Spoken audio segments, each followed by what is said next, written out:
Okay. Hello, everyone. This is Dr. Garrett Smith here with another Love Your Liver live stream. We are at episode 256. Wow, we're getting right up around there. What is 5 years? 5 years will be 260. Oh, so we're still shooting on that episode 260 for 5 years without a missed episode. Joe is currently putting the links to the information document from today's show. Well, what are we going to go over today? We're going to go over some testimonials. One is about a dog's amazing recovery on both the low vitamin A, love your liver approach, and then adding on the nickel toxicity fix at the end. We're going to go over how nickel may be a major cause of iron overload that nobody's really studied, and there's some inklings in the research about that, which I'll go over. We're going to go over again. I went over before how nickel causes weak grip. And if you know anything about the longevity guys out there, they say that your grip is a huge indicator of your longevity. And so the stronger your grip, the longer you live. Nickel makes your grip weaker. Can you do the math on that? Then we're going to go over some connections between, we have a new connection to the weak muscle part. And then we're going to go over nickel and breast cancer and how nobody's talking about it. And as we went over last week, we talked about how the underwire in bras is stainless steel, and that can transfer nickel right into the tissue around the breasts via your sweat, ladies. The sweat is actually, in the research, they talk about sweat dissolving, leaching some of the stainless steel out. And then it's actually the transfer medium to get it from the underwire through the bra material onto your breast.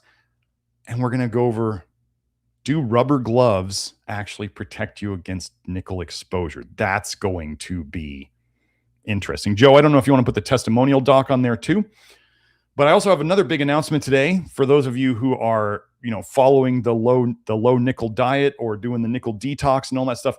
We now have PectaSol and PectaClear in our store. So we have the PectaSol and the PectaClear for the shop at the normal prices. And for those of you who are in the Love Your Liver program, you can go into the VIP store and you can find your bonus there. So this is very exciting. We, as I go over, I think it was in the second or third episode of the nickel toxicity stuff, we go over PectaClear. PectaClear is capsules of PectaSol and what's called alginate. It's their fancy alginate, but alginate, if you've tried messing with it outside of a capsule, it's pretty slimy and gooey, and you can see why they make it into capsules. Then there's also PectaSol is the driving part of the whole thing. PectaSol is a modified citrus pectin as a binder. So we love binders here. We love our zeolite. We love charcoal from hardwood or bamboo, and we love modified citrus pectin because it can penetrate. It is broken up pectin. So it's not normal pectin. It's not apple pectin. It's not normal citrus pectin. It's modified citrus pectin, and I believe they have a patent on their process, but they've broken the pectin into smaller pieces, so it can penetrate into your bloodstream and it can go and chelate toxic metals out of your bloodstream. And we will eventually go over the research. I don't know. Maybe I'll do that. I don't think I'll do that today. I don't think I have time, but we'll go over. There's some really great case studies and other. There's about 100 studies on modified citrus pectin helping all sorts of things. So those are now available, and if you want to get them, we'll be announcing it more tomorrow morning. But I wanted to say it here for you guys who come here first. So then we're going to do the testimonials first, because why are we doing all this? If it doesn't work, why do it, right? So I like to share testimonials, and these testimonials, just so you know, they come from inside the Love Your Liver program. I don't ever share people's names or initials because as a physician myself, I don't need to get into any of the privacy issues with any of that stuff, the medical privacy, any of that stuff. So I don't even risk it. But if those of you who are in the Love Your Liver program, if you want to go in and search for some of the key terms in here, you can find the testimonials. So let's get into that. Here we are. Joe, you got this up. Okay, so first, this is the dog. So I want you to know we're going to go over the dog's success. The owner's success, and than the dog. And then when we go over the research for today, we're going to go over how nickel and prednisone, a corticosteroid, interact. So you guys can start to learn about why corticosteroids may help, but they may also not help. And then they cause problems in the long term because they're not actually fixing any of the issue. They're only causing more issues. So let's go through this. So this is the testimonial from the person about the dog. I was originally planning to post this in the next couple of months after getting some additional test results, but I decided today was a great time to share the full story after Dr. Smith mentioned my dog on the live stream day. I talked about the dog either last week or the week before.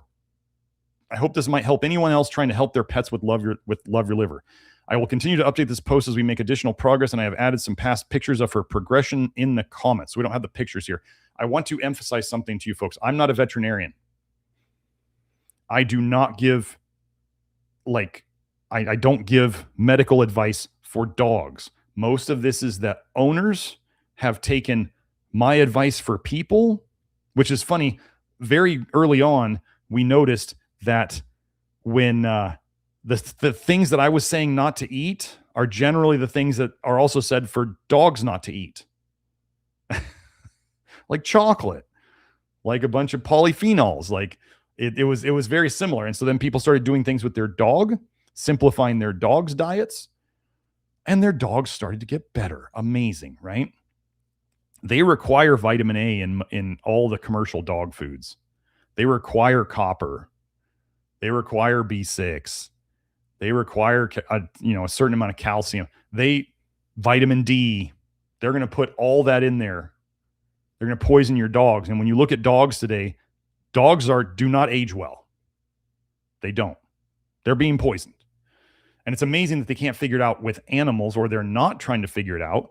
Because remember, if your dog dies earlier, you put more money into the system. You got to get a new dog. You got to bury the dog. You got to do all the vet bills towards the end. You got to, pay for fancier food, like the allergy food that they give them. What a joke. Anyway, so let's keep going. This is a very long post, so settle in. This post is very long, so feel free to skip between sections. So she even divided into sections. So background, but this goes over, both her journey a little bit and the dog. So the background, I found Love Your Liver in July 2025. So we're looking at less than a year for my dog specifically, and she has had incredible success with it. I don't advertise this for dogs. I won't cover the entire backstory of how we made it here, but here is the gist of it. Diagnosis of autoimmune juvenile cellulitis at 1 year old, failed to taper off steroids and immunosuppressive drugs for 2 years. Original diagnosis was excluded because it was no longer an acute condition that resolved with steroids. So even the steroids weren't even working anymore. Then condition was labeled unknown autoimmune. Vet/specialist said she would have to be on these drugs for life, and the drugs were clearly destroying her body. I had to do something else, and my deep dive of testing and solving landed me here. Drugs are not an answer, folks. The grand irony is that her name is Mango, and she had some of the highest vitamin A levels ever seen in a dog without acute poisoning. She topped out at 4 times above the top of the range for serum levels when I first begged to have her tested. These days, I prefer to call her Nugget and her other nicknames. So yes, when an animal or a person is at 4 times the top of the range for serum retinol, there's a huge problem. Like the liver can't even hold on to the vitamin A anymore. It's just leaking out everywhere. Dr. Garrett's advice and Love Your Liver saved my dog's life. Now, just so you know, this advice that she's talking about was mainly given inside the Inner Circle, which is the private live stream I do right after this. And she was asking me some questions about the dog, and I was giving general conceptual stuff about what might be working and what isn't working. And that is, so I was not giving medical advice for a dog. I was giving, this is probably what's, this is what I would do in this situation. This is what could happen. So anyway, if you don't know about the Inner Circle, yes, that's another live stream inside the Love Your Liver program. There is an extra charge for it. And that's where you can ask questions that I can't always get into here. She was at the edge of no return. I was the only one that saw her liver shutting down after the long spike in ALK-phos, that's the test alkaline phosphatase, and how it began to bottom out. Oh, yeah. So when alkaline phosphatase goes really too low, it's definitely a zinc deficiency. I watched it go from the 180s during the onset of major issues down to a steady 50 while managed on medication. Then in November of 2024, there was an extremely concerning change. Her alk phos dropped to 27 in just 3 months, and at the same time, she was beginning to slow down on exercise and bile vomit. So not only was this dog severely vitamin A toxic, but the dog would vomit bile. What better place to bring the dog than to the Love Your Liver program? It increased to a consistent pattern of 1 to 2 times per week. The real breaking point hit in February 2025. She was still vomiting larger quantities of bile twice a week with more lethargy, nausea, and reflux. And her alk phos dropped to 14, another concerning drop in only 4 months. This was the breaking point that the vet and specialists entirely missed because my dog's numbers were still in range. Remember, the range doesn't mean very much at all, folks. She also had her worst flare-up to date of symptoms under this time and was instructed to use even higher doses of medications to get under control. Her knees were luxating frequently, and it was clear that my dog had reached a new low. So let's go through all the symptoms. So if you're a person out here with symptoms like this, we can help you too. So the symptoms and conditions: spontaneous leg fracture as a puppy. That's a vitamin A thing. Adverse reaction to the lepto vaccine, the leptovirus, I believe. And yeah, she knows better now than to do the pokies. Unexplained elevated white blood cells, one-off bacterial infections every other month before major symptoms. Don't forget to watch the nickel and pathogens episode that we went over. Erratic bile vomit throughout the life, up to twice a week, but never more than 4 to 6 weeks with between instances. Lifelong itching. That's called pruritus. It's a symptom of cholestasis. Cholestasis is toxic, leaky bile. Inconsistent GI upset, reflux, diarrhea, and constipation at random. Juvenile, that means young, a young age. Juvenile cellulitis and reach critical condition, eyelid swelling, muzzle swelling, life-threatening submandibular lymph swelling, blisters and pustules around the eyes and mouth that burst and bled, additional blister formation and swelling in response to touch/scratching, alopecia, that's hair loss, incessant pruritus, that's the itching, fever of 104, joint pain, lameness, GI upset, that's gut upset, anorexia, that's not eating, and adipsia. Spontaneous tooth fractures, generally normal blood work. Isn't that like conventional medicine in a nutshell? You got somebody who's like falling apart and they're like, yeah, your blood work's pretty normal. You're good. It must all be in your head. Do you think it's all in the dog's head? Tapering corticosteroids 7+ times led to the return of eyelid swelling, blisters, pustules, pruritus, facial swelling, and full cascade into the symptom list above until high-dose immunosuppressive corticosteroids were resumed. Type 4 delayed reaction to rabies vaccine causing an abscess at the injection site. I really know better, but the mandate on this one sucks. Yeah, you got to get a rabies vaccine to get your dog registered in a lot of states. And at this time, I still did not understand and seriously needed the vet's help with the corticosteroid dependency my dog had. I think I have a plan to avoid this one in the future now that I have documented evidence. So yeah, folks, if you have pets and you want to see a normal vet, they require a certain number of shots. That's just what they do. Probably part of the plan to, not have the dog stick around too long. Patellar luxation on both hind legs. That means things are popping out of place. Made significantly worse by prednisone. What improved? So she started what improved from April 2025 to March 2026. So this was just Love Your Liver. This was before the nickel stuff. This includes an initial solo 3 months of low vitamin A/copper plus 8 months of Love Your Liver. Last month marked 1 year of no bile vomit. 1 year. Remember, it used to be at minimum 4 to 6 weeks between, or maximum 4 to 6 weeks between. Bowel movements became perfect and went from 2 times per day to 4 times per day. Stopped overheating and hiding out in the basement for hours each day. Energy levels came up significantly. Previously, she would only play once per day, and over this time frame, she started playing 2 to 5 times per day, and each play session tripled in length. Her running speed nearly doubled, started jumping in the air to catch frisbees for the first time in her life, tapered from 30 milligrams of prednisone down to just 5 milligrams of prednisone with Love Your Liver. This was very unsuccessful. Before I found and implemented Love Your Liver principles, low vitamin A was not enough. Prednisone side effects significantly decreased. I learned that the side effects seem to directly correlate with the insane amount of electrolyte wasting that corticosteroids cause. That's sodium, potassium, calcium, magnesium, chloride. Those are the big electrolytes. And increasing potassium, magnesium, and sodium was truly the key. Specifically, the pot belly issue went away, dry hair improved, urine incontinence improved, hind leg muscle wasting reversed, and patellar luxation went from once per week to once in a blue moon. During previous tapers, these symptoms would get a little better, but never this tremendous level of improvement. Do I talk about potassium a lot? Do I talk about, sodium? We need sodium. I don't talk about it a lot because most people get enough. But do I talk about magnesium a lot? Yes. So she was doing all the things that we talk about. Remember, the quickest way you can feel better, folks, it doesn't mean it fixes everything, but the quickest ways you can feel better is to get enough potassium, which most people are not getting anywhere near enough potassium. Get your magnesium, especially topical magnesium, which she was doing with the dog. And then with sodium, most people are doing way too much sodium relative to potassium. So you want to get your sodium and potassium right. I have a whole video on potassium, but a good guideline for humans would be however much sodium you're eating, try to get twice that in potassium at least. You can get more than that, but get at least twice as much potassium as you're getting sodium in the overall diet. That includes supplements. Okay. So where we got that from? So about 2,500 milligrams a day of sodium. And then you double that and you get to about the Institute of Medicine's recommendation for potassium, which is 4,700 milligrams a day for an adult. So we have basically about double the potassium as sodium. Okay. And the interview I did with Greg Mushin on here, he was really talking about the potassium too. Potassium is the quickest way to feel better. Magnesium is second.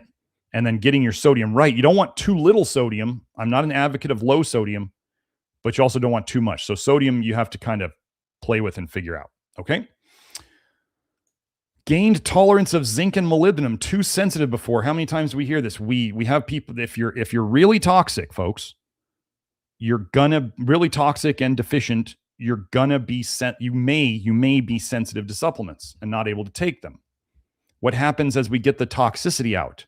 You become more sensitive, you become more tolerant, and you can take more of the supplements, which then helps you to protect yourself against the toxins and to detox faster. And so the whole thing can start ramping up faster. So if you are sensitive to supplements in the beginning, this happens. It doesn't happen to everybody, but it happens. And if you do the right things, it will get better. Okay. If you're not doing the right things, it doesn't get better. 0 true flare-ups of symptoms. Saw some mild eyelid swelling when trying to carefully microdose minerals early on, but these did not evolve into full resurgence of symptoms like I was scared might happen. Began losing some weight at the beginning of 2026 without changing calories. Tolerating fat in her diet again. This is a good sign that the liver and the bile and the gallbladder are working better. Any food that was slightly too fatty used to cause GI problems, and she was even fine when she managed to get a hold of some tater tots. The fat from something like that used to make her very sick. Okay, so now we're getting into the nickel. What has improved since low nickel from April 2026 to the present? Gosh, have I been talking about it? Yeah, like 2 months now at least. Acting like a puppy again. I swear she is finally living out her puppy days now. She is incessant about wanting to play all day, and it's like all the training has gone out of the window with the new surge of energy. I actually feel like I own an Australian Shepherd for the first time. The only moments she is not acting like a puppy, she is demanding belly rubs all the time. Muscle mass is at an all-time high. She might be 30 pounds, but she is playing tug so ferociously that I feel like she could dislocate my arm if I am not careful. Sleeping upside down, a funny trait about Australian Shepherds, but it's something I haven't seen her do regularly since she was a puppy. Tolerates selenium now alongside the zinc and molybdenum. The selenium was causing low-grade eyelid swelling even at microdoses in the beginning. Only got better with low nickel. Oh, this is a very interesting thing. This is, how I tell people that certain supplements can turn on you, and we have the duration paradox, which is something may be helpful in the beginning and then become a problem later. And one of the things that medications do is they can deplete nutrients over time.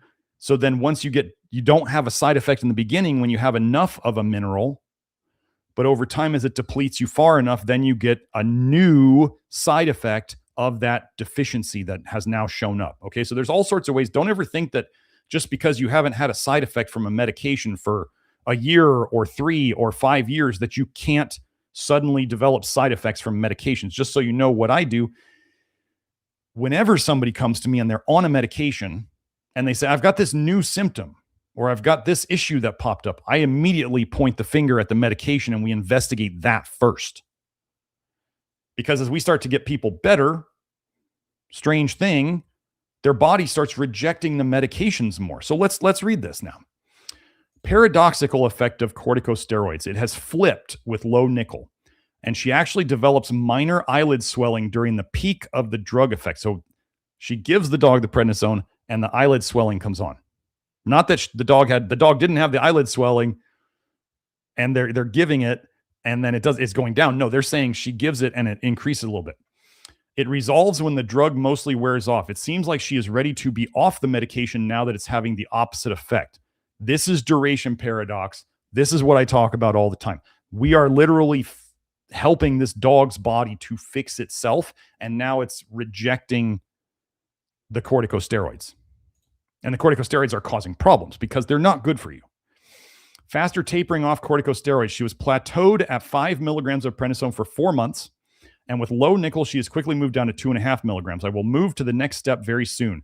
This is a pseudo dose for her and is below the anti-inflammatory dose now. Flare-ups are not the same at all. She had a minor episode at the start of low nickel. It only included mild eyelid swelling, some itching, and constipation. Absolutely no pustules or blisters developed, and they never got worse with touch like they used to.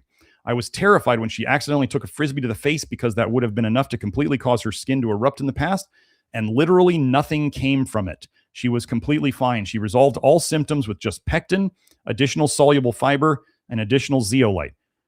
The zeolite is still super useful, folks, especially for the nickel that's in your gut. If you are doing the low nickel diet, the nickel detox, and you are getting gut symptoms, that is where the zeolite is like the bomb. Throw that in there. It grabs on I think the paper that Kelsey found was it'll grab in a simulated stomach conditions. It was like 90% of the nickel it'll grab onto in your gut.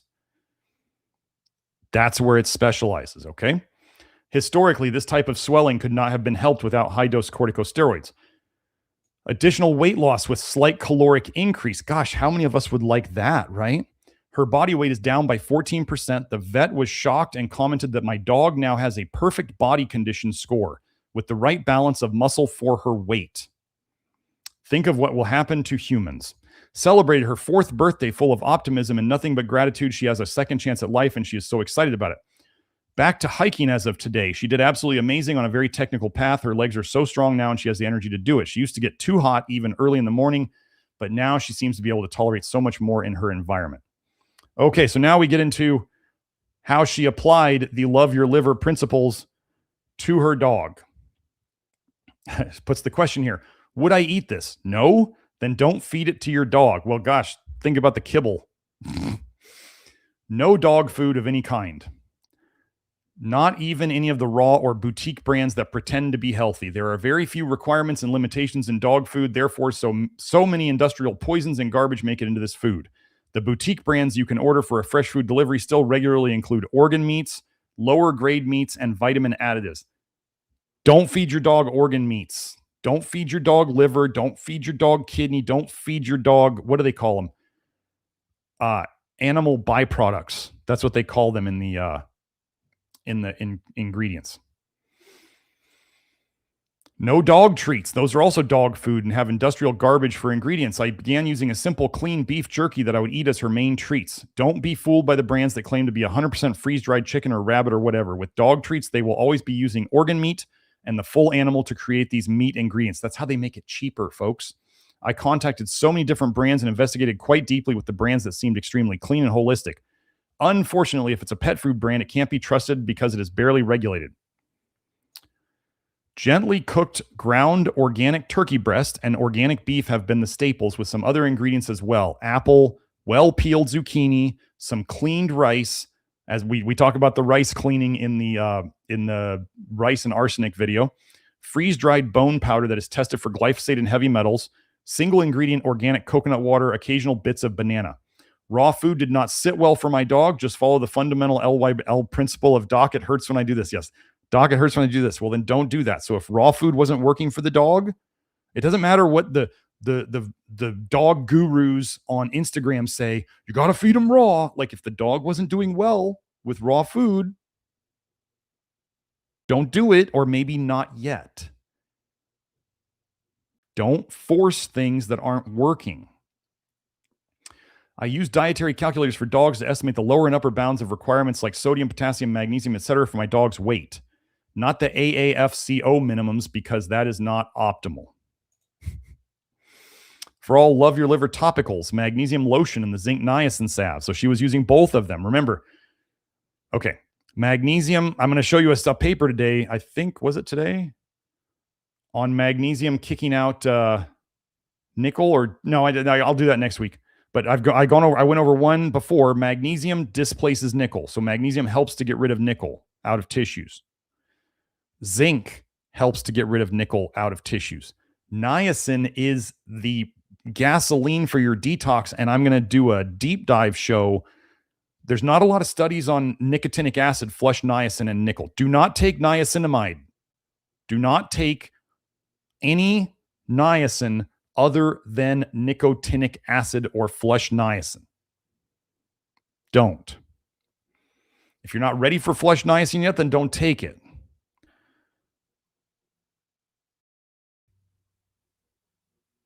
Okay. So anyway, what I'm going to go over is I'm going to go over how flush niacin, basically, I'm going to show you what flush niacin fixes, and I'm going to show you what nickel toxicity damages. And they're going to be like, niacin undoes a lot of the nickel damage. And I'm just going to show you research after research with the patterns. And so, gosh, wait, the dog did very well on low nickel, and the dog was using our zeolite and our magnesium lotion and the zinc niacin salve. Remember, when I finally figured out this nickel toxicity thing based on some clues I got from Twitter, and everything I've looked into that we have been doing acts in a good way against nickel toxicity. So it all makes sense now. And then if you guys saw the detox episode where I go over how nickel shuts down your detox pathways, including your vitamin A detox pathways in particular, then we started understanding how the vitamin A toxicity epidemic started and how we could get really, really good results with addressing vitamin A toxicity. But then the final addition was the nickel toxicity. Okay, so anyway, here's what she did. Shave a small spot in the armpit for application, or apply to the fleshy inside of the ear. Do not apply these anywhere they can be licked. Yeah, don't. They're not oral supplements. No xylitol. This is about the only thing I've seen in LYL that dogs should not have. I learned, this was, I think, a separate one. Yeah. I learned that dogs are not really that different from people, and vets have us all scared out of our minds. They can have most supplements, just scale it by weight. I generally assume that a 120-pound person could take the recommended dose on the label, and my dog is 30 pounds, so I give her a quarter of a dose, and far less for things that can be problematic for sensitive individuals. That's very good. I actually tend to use the 150-pound person as the standard, because it's a little higher. It'll give lower doses, a little lower doses than using the 120. So, Love Your Liver supplements I have used for my dog. Not all of them are still necessary at this time. Zinc, selenium, molybdenum, flush niacin, pectin, BioGaia infant probiotic. That's the gastrus. I believe sunfiber, charcoal, zeolite, and all the topicals.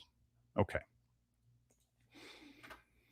I have taken copious notes, journaled, observed slight fluxes in energy, bowel movements, itching, and the rest. I have paid attention to the enthusiasm with which my dog eats something new, almost like muscle testing for dogs, and I have spent a great deal of time introducing one ingredient at a time to investigate the effects.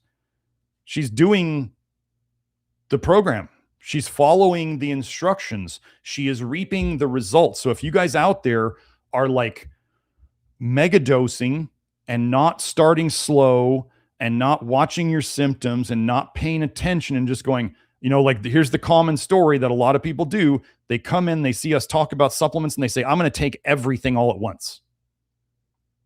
And maybe something doesn't work out and they have no idea what they did. And they come to me and they go, I'm on all these things and I don't feel good. And I go, okay, did you add them slowly or did you add them all at once? And they say, well, I just added them all at once because I thought they were good. And it's like, but that's exactly not what I say in the instructions. And that's not what I say over and over and over here. And you kind of messed up. And now you're either going to take one thing out at a time and go backwards, or you're going to take everything out and you're going to add one thing at a time, like I said to do in the beginning, and then figure it out from there. Either way, you have to break it down and come back out of it. This woman followed all the instructions. Not recommended by Love Your Liver necessarily, but one saving grace has been organic marshmallow root from Mountain Rose Herbs. I have offered her 3 other brands, and she will not eat any of them more than a small taste. But my dog is obsessed with this marshmallow root and when she is detoxing more. I leave a good bowl of it down for her, and she just eats until her heart is content. And I've learned so much about how it actually increases gallbladder contraction, promotes bile production, and also helps with mopping up bile. My dog is very sensitive to everything, so I believe there must be a clear reason she has only selected this one from and refuses every other organic brand of the same stuff. I know this stuff can have lots of heavy metals or other concerns, but I do believe there is a reason she won't eat the others and why she will eat tons of one specific brand. I had to radically revamp the environmental exposures and seriously consider all aspects covered in the Love Your Liver. I went to the full extent. Yes, you sure did. Important considerations unique to dogs. Not always unique to dogs, but environmental toxins matter, especially those terrible metal food bowls. They are much cheaper metal, probably way more nickel, and those have to go. Glass all the way. If you're still drinking out of stainless steel water bottles, folks, stop it. Just stop it. Toss them. Find I'll post it in the Love Your Liver, I think, today, but I found a borosilicate glass water bottle that's completely covered in silicone, and it has a straw for the Myo nozzle. So you can have your big water bottle, 40 ounces, and then put the Myo nozzle on it if you want, and then it's not nickel. Yes, the straw is plastic. You don't get to have anything perfect these days. And as I was talking to some other people, I'm not saying plastic is good, but the obsession with plastic is probably distraction from the toxic metals. So I'm not saying one plastic is good or not bad, but I'd much rather, you can literally taste, if you leave your water bottle in a hot day in your car, you go out and you drink it, you can taste the metal in it. Seriously, don't. Anyway, rethink what you are using on your floors and carpet. No chemicals, absolutely none. They spend way more time on the ground, touching it with their paws and licking their paws. This is one of the most important pieces to think about with your dog's health. I only do hot water steam cleaning on my carpet now, nothing else, and vinegar for tile cleaning. I want to go over this. This is the reality of having animals, folks. It has been shown that people with animals that go in and out have something like 10 times as many pesticides and other chemicals on their inner floors, like in their carpets. So your dogs are going out, and if you don't take off your shoes either, you're tracking it in. But think of how often dogs and cats will go in and out in a day if they have a cat door, a dog door, all that stuff. They're just going in and out and just tracking all that stuff in. So just be aware of that. Okay. Stop with the pesticides and fertilizers in your yard. Maybe an Omri substitute could be okay, and think about what might be present in other yards and parks they are walking on. If you're in a public park, they're spraying the heck out of that. It's just the way it is. They absorb this stuff through their paws. So do you if you're out there in your bare feet because you think you're going to go out to the public park and touch grass, and then you're going to be soaking up everything that's in the ground. Even agricultural fertilizer. You know how they say, some people say to rub magnesium lotion into your feet because it absorbs better there? I'm not sure of that. That's what they say. But then think about if you go out on grass that is sprayed and the soil is just soaked with all these toxins. It's nice to touch grass. You want to touch grass, but don't poison yourself to do it. Okay. Even agricultural fertilizers can leach or drift in the environment, and people will fare better with their shoes on, and the dog will just absorb it through their paws and or lick their paws and ingest it. Yeah. I had to start thinking through every possible source of contamination. I also conditioned my dog to wear boots when managing the environment is just not possible. Lily Hale, she is a longtime Love Your Liver member, and we're very glad to have her around. Reminded me of an exceptionally important point. Toys, dog toys. It's so important to seriously reconsider the toys they play with and potentially ingest parts of, with all of the plastics and toxins that they receive from everything in that realm. Natural alternatives are the best case, but truly it comes down to minimizing/eliminating as much of these additional toxins as possible. I personally have my own system to prevent the ingestion of plastics, but I must acknowledge that some of those toxins inevitably are absorbed through just general play. For the love of all that is holy, no flea and tick pesticides, no heartworm pesticides. Why are people insisting on feeding their dogs pesticides? Why are people literally taking ivermectin, a pesticide, and the azole, the fenbendazole, which is a fungicide? If you are taking something that kills things, you are taking something that kills things. Do you know that if you take enough ivermectin, if bugs bite you, it can kill them from the ivermectin in your blood? It's probably not hurting you because there was a Nobel Prize about it. If you believe the Nobel Prize winners are doing good for the world, good luck with that. You can go and you can have that. You can keep that. I don't want it. My solution for a flea and tick mosquitoes is a Kin and Kind spray. Essential oil. Okay, so I think this is the brand, Kin and Kind. Spray essential oil that I apply to the top of her coat only when truly necessary and rinse off after the fact. I use diatomaceous earth in my yard to generally deal with ticks. I've had some before I started treating the yard. And I also have a large industrial fan I will blow across the yard in the summer to keep mosquitoes at bay. They can't hang around if the air is moving that fast. I also test for heartworm 2 to 3 times a year to keep tabs.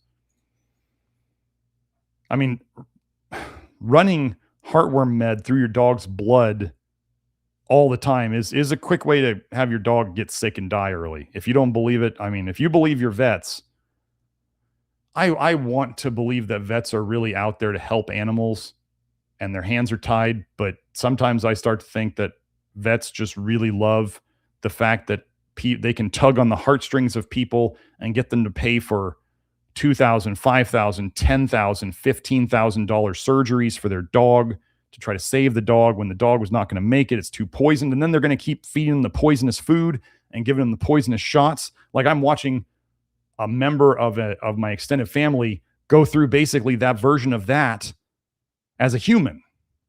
And they're doing it to dogs.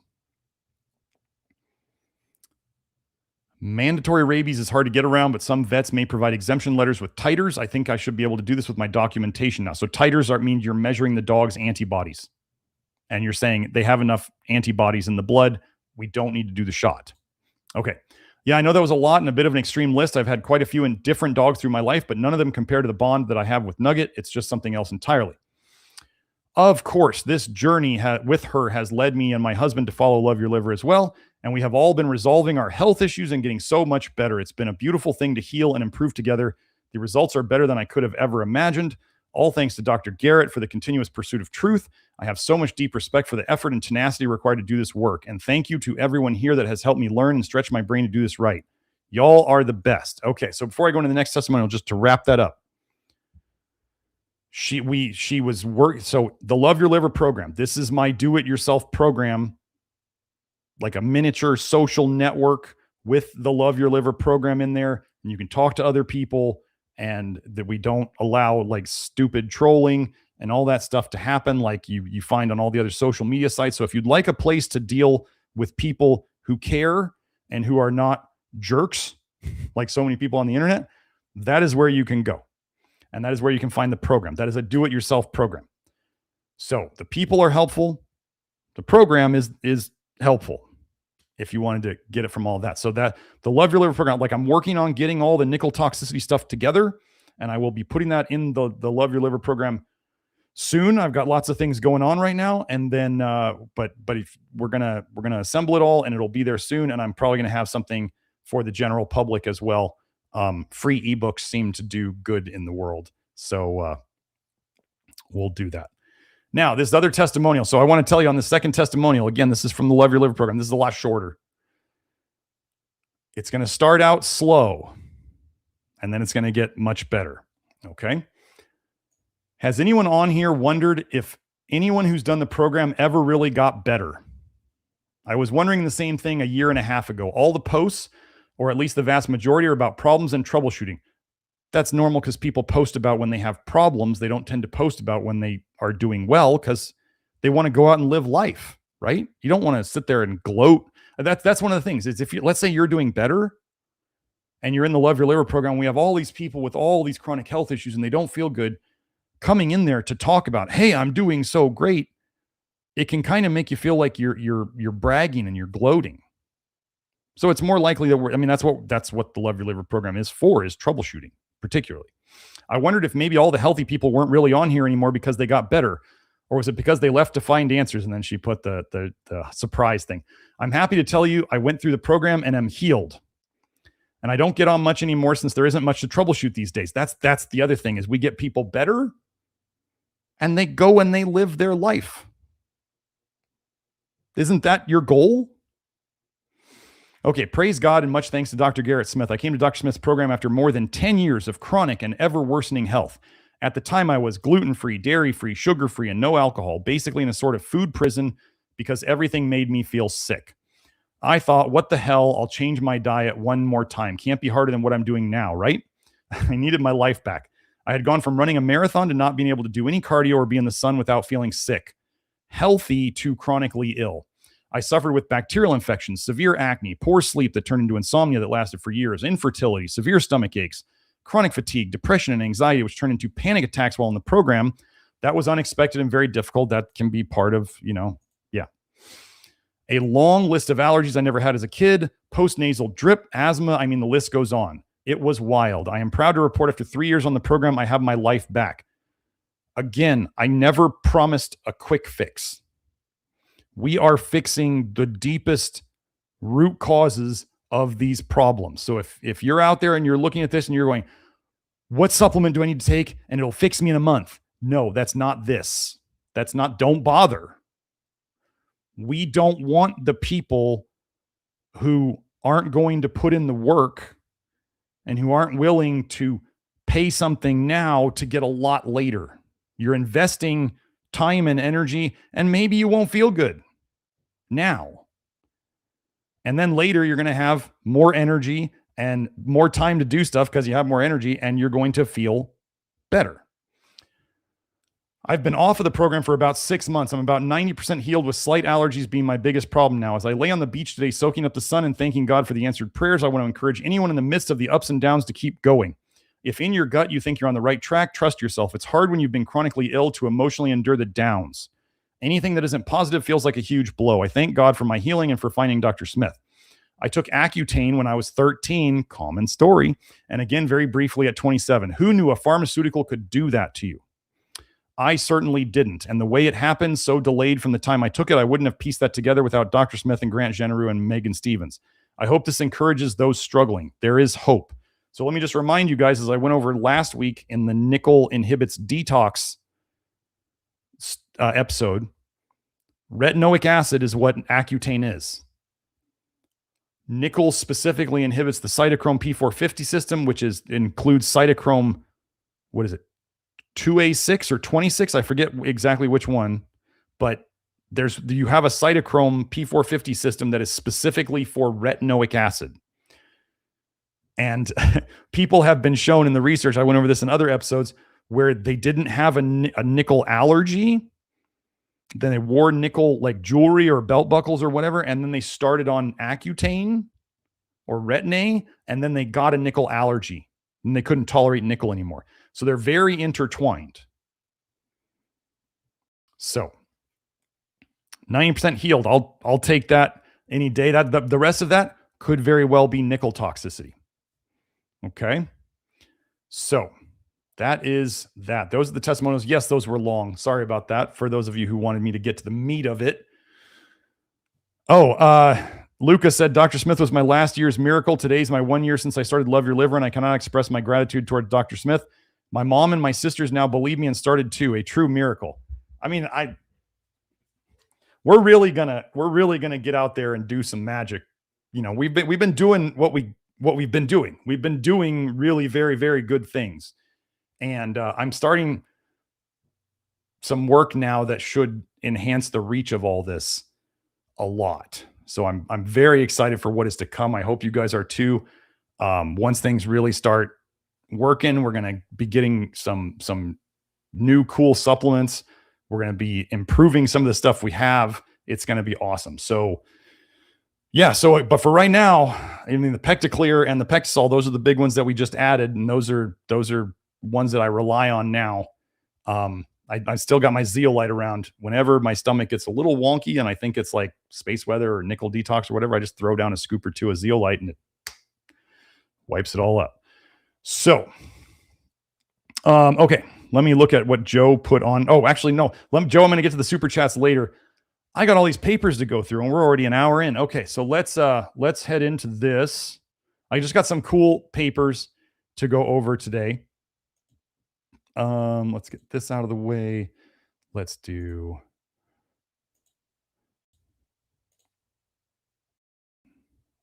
Okay, so since we talked about the dog and prednisone,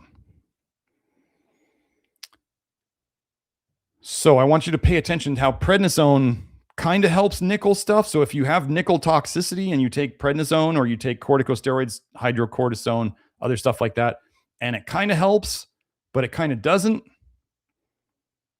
well, there's a reason. So here we go. Or I believe the dog was on prednisone. Oral prednisone regulates human skin T cells in delayed type hypersensitive reactions elicited by diphencyprone. Not real familiar with that med. This is what I want to show you. Very specific thing about how prednisone doesn't work on all the nickel pathways, all the nickel mechanisms. So they gave PPD, purified protein derivative, or nickel, or diphencyprone, or house dust mite were administered as a sensitizer to 40. This means healthy volunteers. Okay. Don't worry about all of the fancy words here. I'm going to point it out to you. Nickel and DPCP, that's the diphencyprone, displayed a mixed TH1, TH2, TH17, and TC1 response. Just look at all that. Okay, those regulatory T cells, TREGs, the minor, all of these activated. Pay attention to this part. Activated PD1 plus TH. Pay attention to that one. And then these CD103 tissue resident memory cells were detected in all groups. Okay, so they found those in all groups, and they found a specific reaction to nickel and this. Oral prednisone decreased the frequencies of that activated PD1-TH, okay? This, it didn't affect it, okay? So what I'm just getting at, and they were saying this latter one, so this one, relative to placebo, that later one, the one that's highlighted, the CD8, was positively correlated with improvement of clinical parameters with prednisone. So nickel caused aggravations that prednisone didn't fix. Okay, so now I'm just showing you that there's connections here with this prednisone and nickel. Okay, next one. Oral prednisone suppresses allergic but not irritant patch test reactions in individuals hypersensitive to nickel. Remember, nickel sensitivity is just nickel toxicity that shows up on the skin. It's all nickel toxicity. 24 subjects with known allergy to nickel were recruited and patch tested with a nickel sulfate dilution series in aqueous solution, as in water, 5% or watery. It could be alcohol. They're probably going to have alcohol in there. And other things. 5% nickel sulfate and petrolatum. So that was a different one. And 2 dilution series of the irritants nonanoic acid and sodium lauryl sulfate. They put sodium lauryl sulfate in a lot of shampoos. They use it as an irritant here. Isn't that nice? The subjects were tested twice, both during treatment with prednisone 20 milligrams oral daily and during placebo treatment. The total number of positive nickel patch test reactions decreased significantly in patients during prednisone treatment. So they had less of a skin reaction. The number of skin reactions went down when they gave them prednisone before they exposed them to nickel. The threshold concentration to elicit a patch test reaction increased, so they had to give them more nickel to get the reaction, but they still got the reaction at some point, and the overall degree of reactivity to nickel sulfate shifted towards weaker reactions. Okay, so they're just medicating the nickel toxicity. It is concluded that oral treatment with prednisone suppresses patch test reactivity to nickel, but not to the irritants tested. So, the irritants, prednisone didn't really suppress the irritant reactions, but it suppressed the nickel sensitivity. So let's just say you've had an issue in the past, folks, that prednisone has helped with, that may be a very good indicator that that's nickel toxicity for you. Let's move on. Oh, now we're going to get into the iron overload connection. Now, this is not a huge connection, but things you should know is that, first of all, IP6, which is literally supplemental phytic acid, has been shown in research to help both. I don't know if it's been shown to prevent cancer, but they've used it as a treatment for cancer. What does IP6, what do they usually assume it does? It grabs onto iron. Well, if you didn't know, it also grabs onto nickel. And we know that nickel, everywhere it's been injected in animals, has caused cancer in that location. So nickel's pretty carcinogenic. And they gave animals and humans IP6, and it helped reduce cancer issues. So is it really working on the iron, or is it working on the nickel?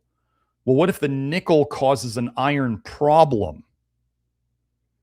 What if ferritin is made by the body to protect you against nickel as well as excess iron? What if we found that ferritin was actually very protective against nickel toxicity? Now, I'm not saying that high ferritin's good, folks. The high ferritin indicates there's a problem, and low ferritin can be caused by nickel too. I've been over that before, but so you can have low ferritin or very high ferritin potentially from nickel toxicity. So let's just go over this. Here's the paper: folic acid mediated reshuttling of ferritin receptor, specifically towards a selective delivery of highly cytotoxic nickel coordination compounds. Coordination compounds. Wow. Wait, let's hide the toxicity language some more, because we'll get down here. To delineate a potential usage in anti-cancer therapy, we encapsulated the most cytotoxic complex of nickel into biomacromolecular protein cage apoferritin, forming FRT nickel. FRT encapsulation markedly decreased the hemotoxicity, the blood toxicity of free nickel compounds.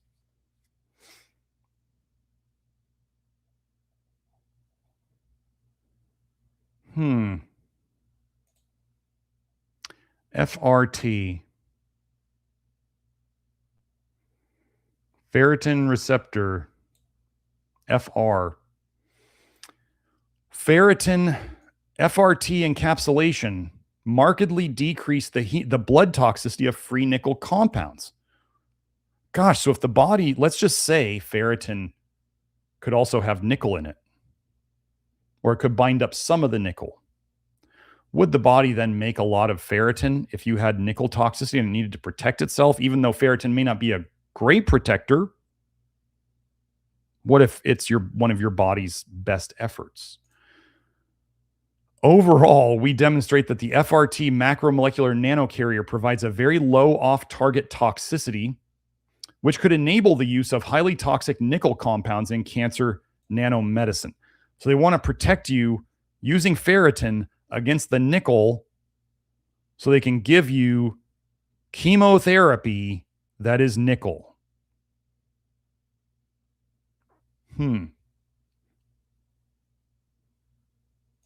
Now, this is all just, I may have some of this slightly off, but this is just to show you that there's something going on between ferritin and nickel, and then we're going to have this one.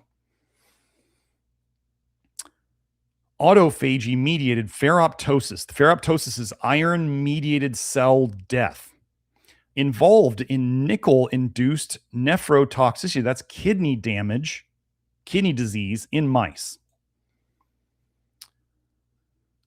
Nickel as a widely polluted metal, why is nobody talking about it, has been shown to cause kidney problems. Ferroptosis is a new type of cell death driven by iron-dependent lipid peroxidation. Again, folks, the less fats you have floating around, unnecessary fats floating around, the less they oxidize and cause lipid peroxidation. Our study found that nickel chloride induced ferroptosis, iron-mediated cell death, in mouse kidney and TCMK1 cells. That's probably kidney cells. The iron content was significantly increased in the kidney, and the TCMK1 cells after nickel chloride treatment. They gave them nickel chloride and they saw more iron in the kidneys. Is nickel causing the iron overload problems by shifting around nickel into our detox organs? Lipid peroxidation and malondialdehyde content were significantly increased. Those are bad things that nickel does. And glutathione content and superoxide dismutase activity were significantly decreased after exposure to nickel chloride. This has always been true. Nickel chloride destroys your body's own antioxidant production, which you do need. You want your body to make antioxidants. You don't want to be trying to eat plant antioxidants or other weird supplement antioxidants. You want your body to make your antioxidants in the amounts that it needs to, and nickel gets in the way of that. And we already know malondialdehyde and lipid peroxidation products are bad. So nickel increased the bad ones and it decreased the good ones. Okay. Otherwise, iron chelator DFOM, so that's an iron chelator treatment, inhibited ferroptosis induced by nickel chloride. Okay, so they gave an iron chelator and it reduced the damage caused by nickel chloride. So if you don't have the iron chelator in there, it doesn't help. Finally, ferroptosis inhibitor, FER1, treatment significantly alleviated cytotoxicity induced by nickel chloride. So the nickel's causing iron problems. To sum up, this is a very important sentence. Our above results showed that ferroptosis is involved in nickel chloride-induced nephrotoxicity. So nickel-induced kidney damage involved iron-mediated cell death. Now pay attention to this one. And nickel chloride induces autophagy-dependent ferritin degradation, so it can break it down. It releases iron ions, which you don't want free iron floating around. That's the worst. Leads to iron overload and induces iron-mediated cell death. This study supplies a new theoretical foundation for the study of nickel and kidney toxicity, renal toxicity. So now, if some of you have been wondering why you've had such trouble getting your ferritin down before we figured out this nickel thing, I don't think after we deal with, so one thing to remember, this nickel toxicity causes iron problems. That's what we just saw. Okay, nickel toxicity causes iron problems. Nickel slows down vitamin A detox. Vitamin A increases iron absorption from your diet. This has been shown over and over again. So then you increase your iron absorption, and now you've got nickel toxicity with an excess of iron. Do you see how this is a problem? Do you see how this all feeds into it? So yeah, let's keep going. This is going to be a little depressing. Nickel penetration through rubber gloves. 1980. How long have they known about this? 46 years. Positive patch tests confirm nickel penetration through rubber gloves. DMG dimethylglyoxime results indicate that nickel reactivity may occur where DMG testing is negative. That's the patch testing. That's the nickel test solutions that you can put on things and they turn pink. You put it on the Q-tip and you rub it on things and if it turns pink, it's literally leaching nickel. Okay, but they're saying people can react at concentrations lower than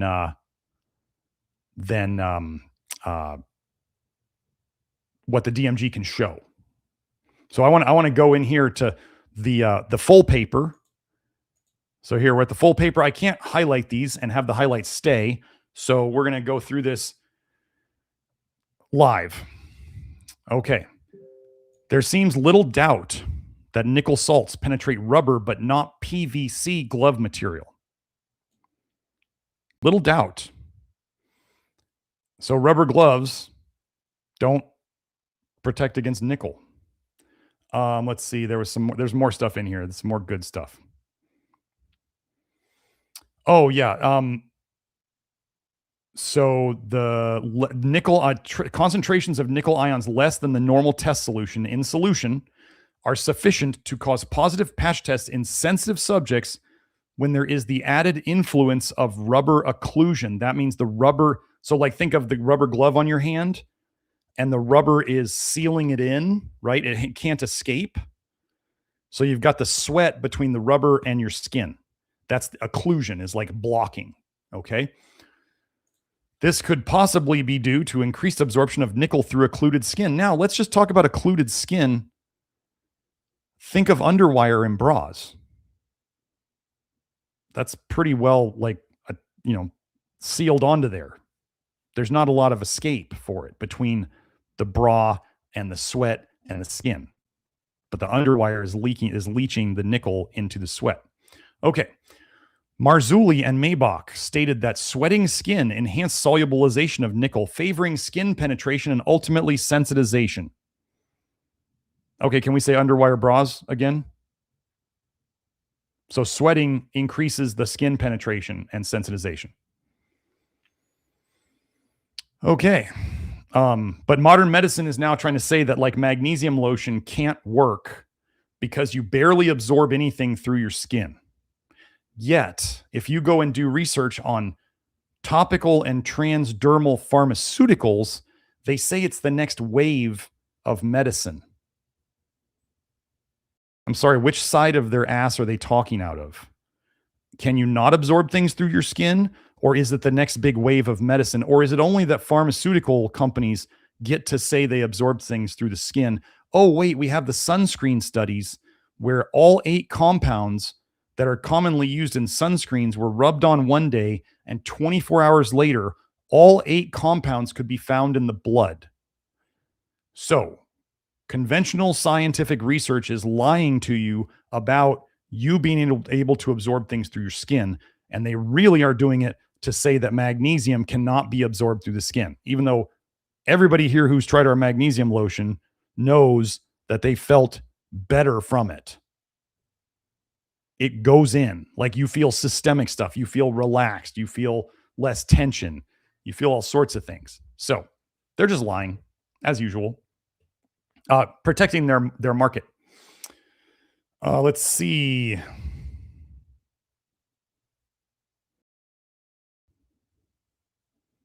Is there anything else?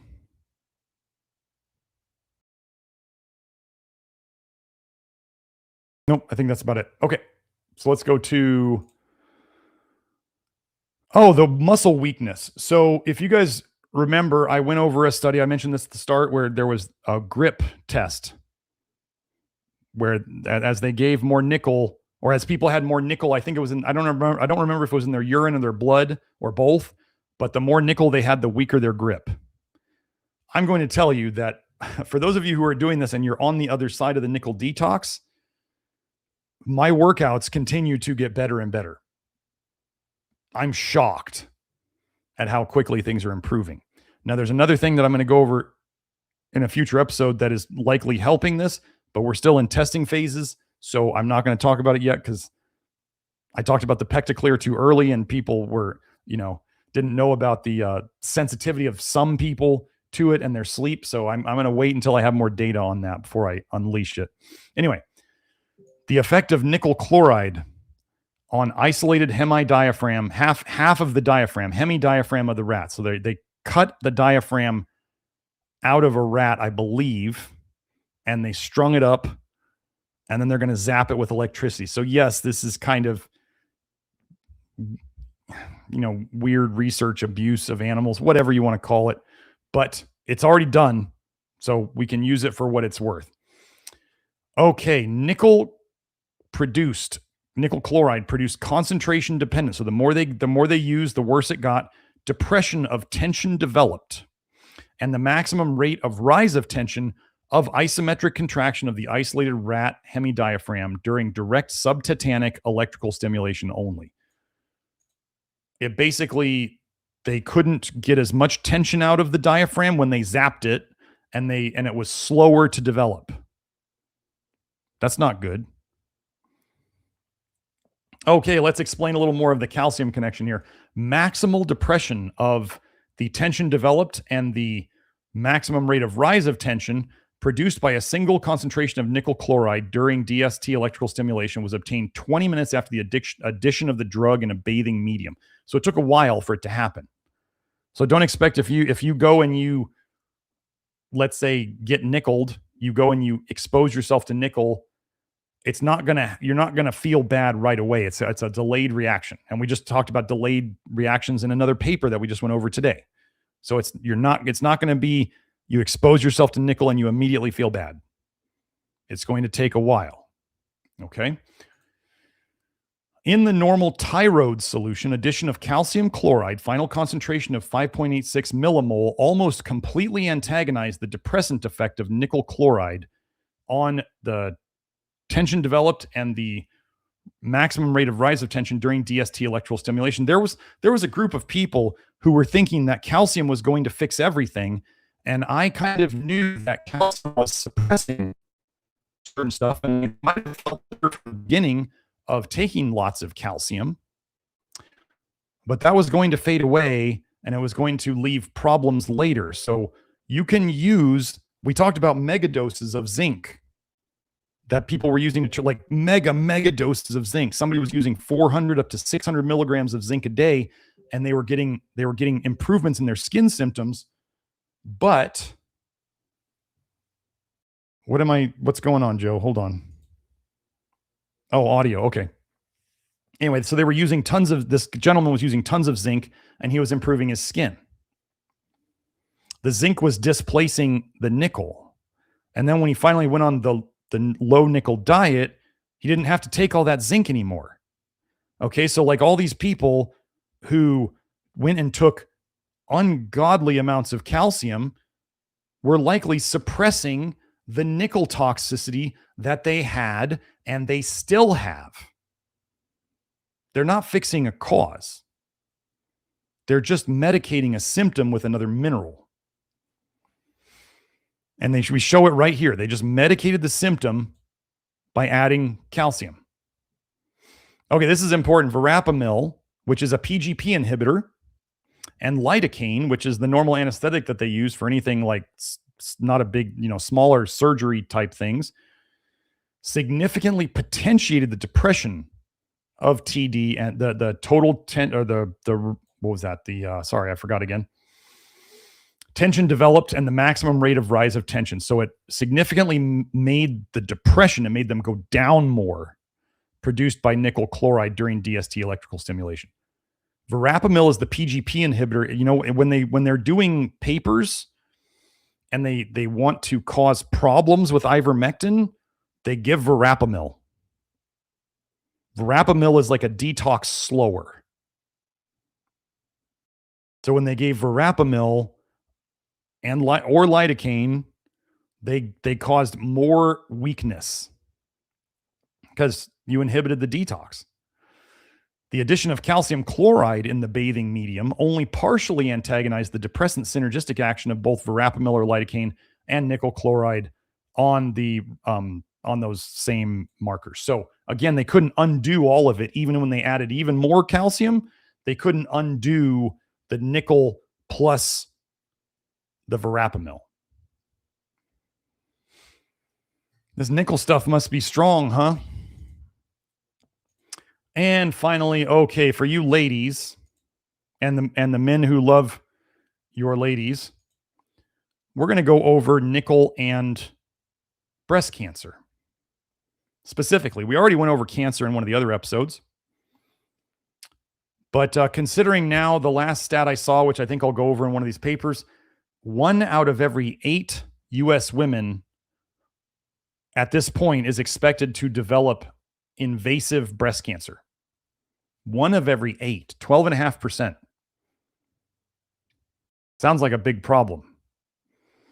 So here's the first paper. These papers are in, I'm going to go over a meta-analysis later where they look at a bunch of studies, but these are some of the separate studies that were included in that big meta-analysis. So Toxicology Letters, 2002, effects of carcinogenic metals on gene expression. 6 metals and or their compounds have been recognized as carcinogens: arsenic, beryllium, cadmium, chromium, cobalt, and nickel. First, just a reminder, folks, don't supplement chromium. Don't take multivitamins with chromium in them. Don't. If you see the studies and it helps with blood sugar and stuff, that is a drug-like effect. It's going to cause you problems later. Okay? I believe these three are the highest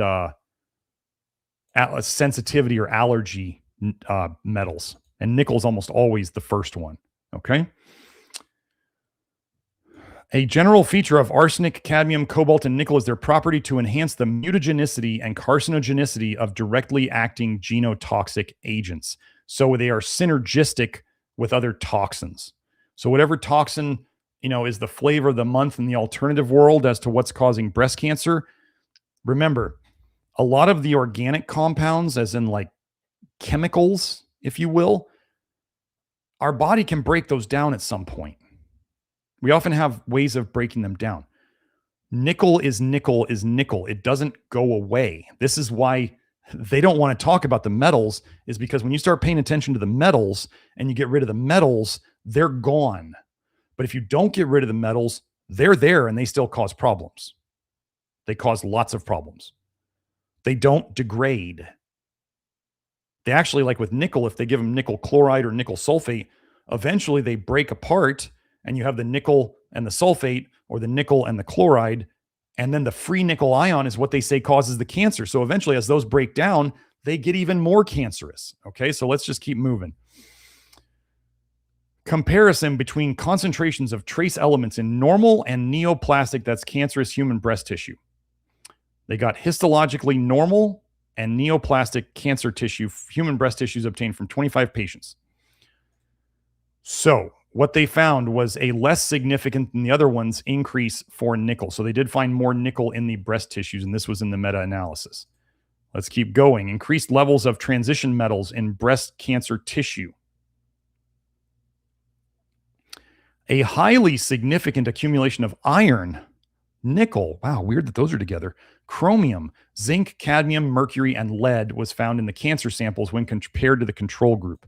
I'm going to tell you that wherever you're finding cadmium and lead and mercury and nickel, you're going to find zinc. They go together. Now, remember, I tell you that think of your cells as like apartment complexes. Like each room is a spot for a metal. You're going to put stuff in those slots. So if you are exposed to more toxic stuff, you're going to have more toxic stuff in the slots. And so you're either going to put in more good stuff like zinc and selenium and molybdenum that can, the good people who move into the apartments and keep the apartment complex nice, or you're going to have more of the shady people moving into the apartment like the rest of these guys. Okay, so the body's going to fill these slots, and people will be like, well, I don't want to take any heavy metals. And I go, zinc is helpful. And these other ones are really not. But again, we see iron. They listed iron first and then nickel. And we just saw about how nickel causes iron problems. Ah, yes. People will talk about estrogen and breast cancer. Estrogen-like activity of metals in MCF7 breast cancer cells. Now, remember, metals don't break down. Estrogen breaks down. Estradiol breaks down. Your liver breaks it down. Nickel doesn't break down. So it just stays there doing its same thing. This is why, for the love of God, stop getting tattoos, folks. They're literally putting nickel and other toxic metals in you, and they're not going anywhere. They're just aggravating your immune system for the rest of your life. Besides all the other stuff that they do. The ability of metals to activate estrogen receptor alpha was measured in the human breast cancer cell line MCF7. Similar to estradiol, which is E2, your natural estrogen. Treatment of cells with the divalent metals copper, cobalt, nickel, lead, mercury, tin, or chromium. Wait, notice they didn't have zinc in there. Zinc wasn't in there. Or with the metal ion vanadate, that's vanadium. Don't take that either. Stimulated cell proliferation in the breast cancer cell line. By day 6, there was a 2 times to 5 times increase in cell number. Copper, huh? If you're one of those out there who's one of the copper crazies and you think everybody's deficient in copper, you really got a lot of explaining to do about why copper shows up in high amounts in like all sorts of cancers, and why copper goes up as people age, and aging is generally associated with feeling worse. Like the copper coping has to stop. Look at this list. These things are estrogenic. What do we here try to get less of? You don't want, okay, ladies, just so you understand, yes, you need to have estrogen. No, you don't want toxic metals doing your estrogen work. No. So now let's get into another paper here. Concentration of cadmium, nickel, and aluminium in female breast cancer. Well, at least they said female breast cancer, right? So at least they were being specific. I mean, okay, there is male breast cancer. It is a super tiny thing. It just seemed funny to me. And in today's insane world, I want you to pay attention to this, because this seems like a little bit of like not telling the whole truth, or as they say, there's three types of lies: lies, damn lies, and statistics. The aim of this study was to investigate the cadmium, nickel, and aluminium concentrations in female breast cancer in normal tissue. Interesting choices of metals. The concentration of metals in 16 non-cancerous breast tissues and 67 breast cancer samples was measured by flame atomic absorption spectrometry. In the case of normal breast tissue, the concentration, so I just want to go over this specifically.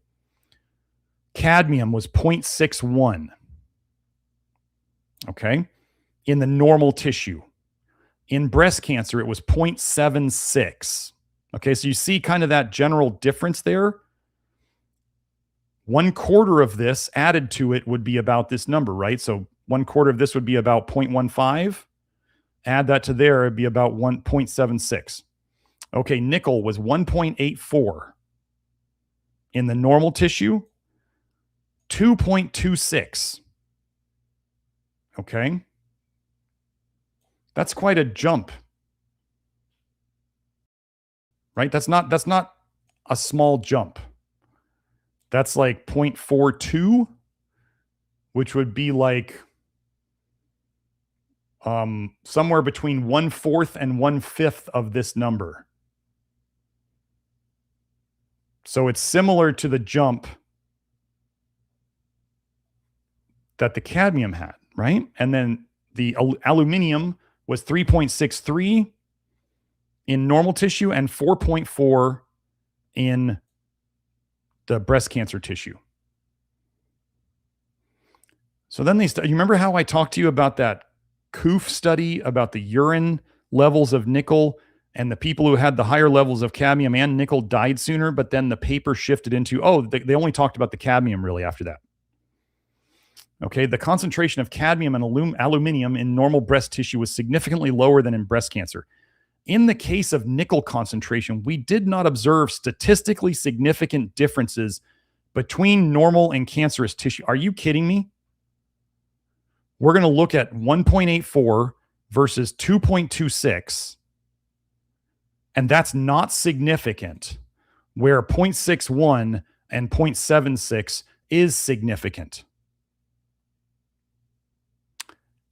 Remember how I told you they cannot let nickel become a problem, because then the machines will become angry. You can't have people not wanting to get poisoned by the things that the machines are made of. Everybody knows that cadmium's bad. Just about everybody knows that aluminum is bad, but they cannot let this one get out. This is some serious massaging the numbers, I think. So now let's get to, this is going to be the big last paper. Okay. Role of cadmium and nickel in estrogen receptor signaling and breast cancer, metalloestrogens or not. How can you get both of these quickly, folks? Just smoke. Smoke cigarettes. I'm not sure if cadmium is in weed, but nickel sure is. So, Okay, during the last half century, incidences of breast cancer have increased globally. The only way that happens is toxicity. Various factors, genetic and environmental, have been implicated in the initiation and progression of this disease. Genetics just makes you easier to get something, it doesn't make you get anything. One potential environmental risk factor that has not received a lot of attention is the exposure to heavy metals. Wow, so they're even saying it hasn't been paid attention to. While several mechanisms have been put forth describing how high concentrations of heavy metals play a role in carcinogenesis, the creation of cancer, it is unclear whether chronic low-level exposure to certain heavy metals, i.e. cadmium and nickel, can directly result in the development and progression of cancer. Cadmium and nickel have been hypothesized to play a role in breast cancer development by acting as metalloestrogens, metals that bind to estrogen receptors and mimic the actions of estrogen. Since the lifetime exposure to estrogen is a well-established risk factor for breast cancer, anything that mimics its activity will likely contribute to the etiology of the disease, the cause of the disease. However, heavy metals, depending upon their concentration, are capable of binding to a variety of proteins and may exert their toxicities by disrupting multiple cellular functions, complicating the analysis of whether heavy metal-induced carcinogenesis is mediated by the estrogen receptor. I have to jump along here. There's a lot to this paper. Oh, this is what I said earlier. Breast cancer is one of the most common malignancies in the United States. Approximately 1 in 8 women in the U.S. will develop invasive breast cancer, underscoring the importance of understanding the factors that may contribute to the development of this disease. Okay, so here they're talking about, so they're saying here, I'll just highlight this again. Some of the environmental factors that have been recognized as suspected risk factors for breast cancer include ionizing radiation, hormone disruptors such as organohalogens, pesticides, and environmental pollutants such as heavy metals. Regarding, it didn't highlight it? Oh, whatever. There we go. Regarding the latter, as in the heavy metals, increasing epidemiological evidence suggests a strong association between exposure to heavy metals and the initiation, starting, promotion, growth, and progression, going other places of breast cancer. Heavy metals, which include arsenic, lead, mercury, cadmium, and nickel, are present naturally in the environment in minute concentrations. However, with the increased usage in certain industrial processes, transhumanism, making the machines, such as smelting and electroplating, heavy metals have emerged as an environmental contaminant of growing concern. Pay attention here for all the influencers who are so retarded that they actually say the body doesn't store toxic metals or it doesn't accumulate them. These heavy metals tend to accumulate in the body, a phenomenon called bioaccumulation. Just ignore anyone who ever says that toxic metals don't accumulate, especially if they say they don't accumulate in the liver itself. They are far too ignorant to listen to anything else they have to say. Bioaccumulation of heavy metals in soft tissues interferes with normal physiological functions. Generally, these heavy metals exert their toxic effects by forming complexes with the organic compounds. They bind to things. When heavy metals bind to nitrogen, oxygen, or sulfur-containing groups or enzymes, for example, they disrupt proper protein folding and thus can inactivate enzymes. Oh, wait, are you out there taking enzymes?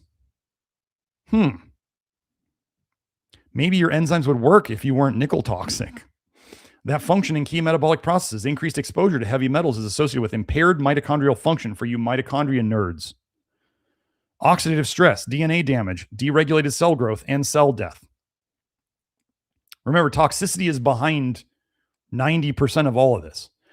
Recent studies have suggested that certain heavy metals, such as cadmium and nickel, can function as endocrine disruptors by mimicking the action of estrogens. As a result, these metals are often referred to as metalloestrogens. Since estrogen itself plays an important role in the development and progression of the disease, the ability of metalloestrogens to bind to and activate the estrogen receptor suggests that these compounds may also contribute to the development of breast cancer.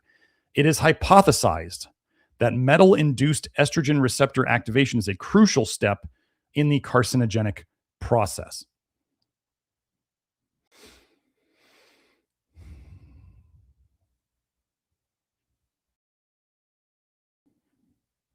Okay, a little more nickel specific stuff. However, increased exposure to nickel compounds due to its increased usage in industrial processes has been shown to negatively impact the development of mammalian cells. If you didn't know you're a mammal, you have mammalian cells, leading to increased incidences of breast cancer development. There's some papers you can look at. In fact, certain nickel compounds have been deemed carcinogenic by the IARC since the 1970s.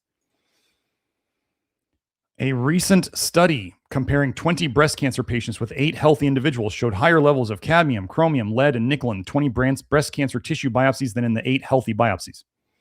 These data supported an earlier study by Sharif and colleagues that reported a significant, albeit small, increase in nickel concentration in breast tumor tissue compared to normal breast tissue, indicating a positive correlation between increased nickel levels and breast cancer development.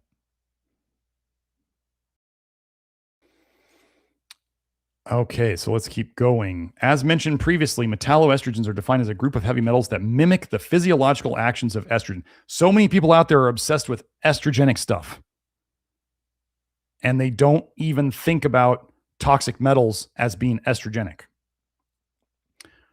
The precise mechanism behind this mimicry is uncertain. So this is for the people who are obsessed with mechanisms. They're like, well, we don't know the mechanism, so let's just ignore it.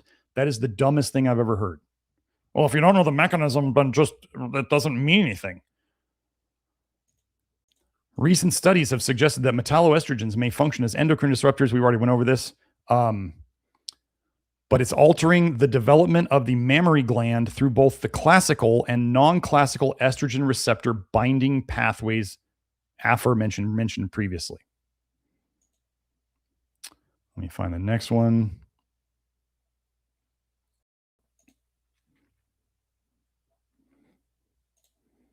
They're admitting here, in spite of the lack of evidence from animal studies, because they haven't done it, other studies have suggested that nickel, like cadmium, may function as a metalloestrogen and alter estrogen receptor activity. In vitro studies have shown that's like cell studies, right? Have shown the ability of nickel to mimic the effects of estradiol on cell proliferation and block estradiol binding to the estrogen receptor alpha. MCF7 cells treated with either 10 to the negative 9 molar estradiol or 10 to the negative 6 mole nickel shows a 2 to 5 fold increase in cell growth. Additionally, as with cadmium, the presence of nickel, that was the paper that we went over, does not affect the receptor's KD yet does decrease the number of estradiol binding sites, suggesting that nickel also interferes with estrogen binding in a non-competitive manner. So it's screwing up all of your estrogen. It's guys and ladies. It's screwing up all of your estrogen pathways. As with cadmium, the binding of nickel to the estrogen receptor appears to induce the expression of genes associated with cell growth. Although few studies have analyzed the effects of nickel on gene expression in mammary cells, the effects of nickel have been widely studied in other cell types. Data from microarray analysis of nickel-transformed mouse fibroblasts revealed an overexpression of cyclin D1, a gene that has been shown to play an important role in breast cancer cell growth. The hits just keep coming. Here we go. Another reason to take your zinc. Wait, why didn't it go to it? Okay. Similar in vitro studies have indicated that nickel can replace zinc. You remember the apartment analogy? Nickel can replace zinc. You want zinc, you don't want nickel in the DNA binding domains of the estrogen receptors. But this replacement results in a decreased DNA binding affinity, likely due to the difference in the coordination of chemistry of zinc, tetrahedral, and nickel, octahedral. So they're different shapes, which may in turn cause a conformational change that may decrease DNA binding. This suggests that the mechanisms of how nickel and cadmium function as metalloestrogens are likely different. So if you have both going on, that's even worse, because now you got two different approaches. Just again, pay attention. Nickel can replace zinc. You're going to have stuff in the places, especially divalent cations, the 2+. Nickel's a 2+, zinc is a 2+. So think of there's a 2+ apartment building, and you're going to fill it with 2+. You can fill it. You could go outside and breathe in car exhaust, because we all do, and fill yourself up with cadmium and lead and all that stuff and put that into the apartments.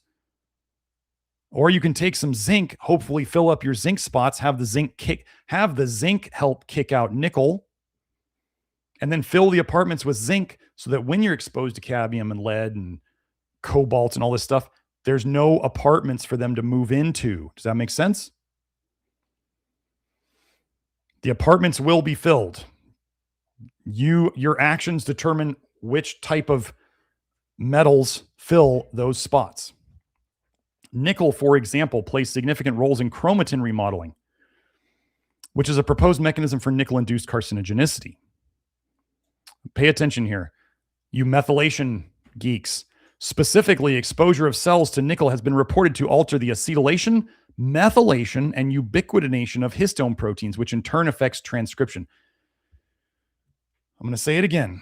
Folks, your methylation problems are it's not your methylation defects are causing you to have problems with toxicity.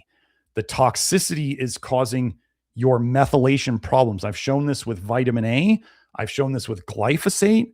They can make methylation in different parts of your body go up or down. Things just get all screwed up. Your methylation problems are not a deficiency of Merck-created methylcobalamin and methylated folates. If anything, Merck and their products helped contribute to the toxicity problems that have caused methylation issues. And then, wow, then they present you with the solution? Isn't that how things work? They create the problem and they present you with the solution. Or you could fix the toxicities that cause your methylation problems. And then in the big niacin episode that Kelsey and I went over, they showed that even in people with a very specific genetic disease that caused them methylation problems, they totally normalized their methylation with flush niacin. Because what does flush niacin do? It gives your detox system the gasoline it needs to run, the NAD. It produces more NAD for less money than anything out there. I don't care if you bring up NMN, or a nicotinamide riboside or whatever. It makes more NAD than all of those, and it's cheaper. So, studies describing nickel-induced epigenetic changes have reported a global loss. That's over the whole body of both histone acetylation and H3K4 methylation, and a global increase in H3K9 methylation, all of which are associated with gene silencing. Wait, so it's decreasing this methylation, and it's increasing this methylation. Do you understand that the methylation problems are toxicity problems? Stop blaming your genetics. Fix the toxicity.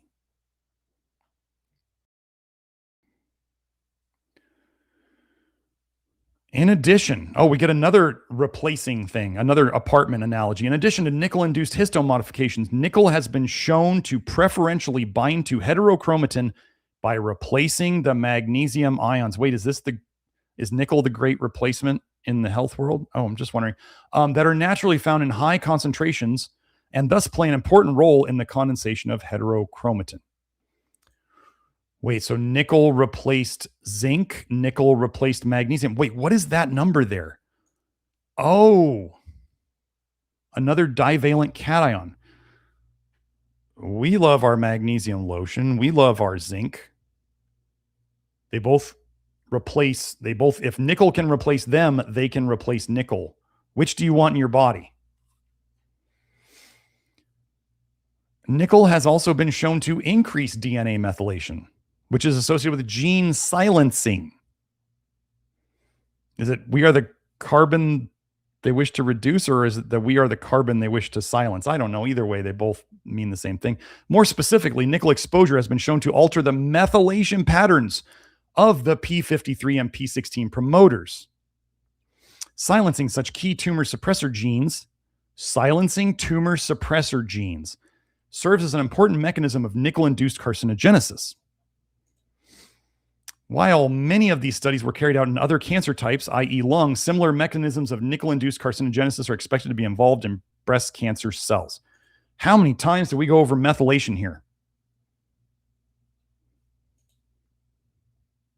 I don't even care about methylation anymore because the root cause of methylation problems is toxicities that we are fixing. Those of you who have gotten into the methylation game, you find that it's like a game of whack-a-mole. Like you try to push this down and this pops up, and you push that down and this pops up. Methylation was one of the most educational, in a good way, phases of my development that I went through, where I was obsessing about undermethylation and overmethylation and all this stuff, because I realized it's totally useless as a thing to focus on. It's not treating the cause. It's horribly, in terms of real world effectiveness, it's horribly medicating the symptoms. Okay.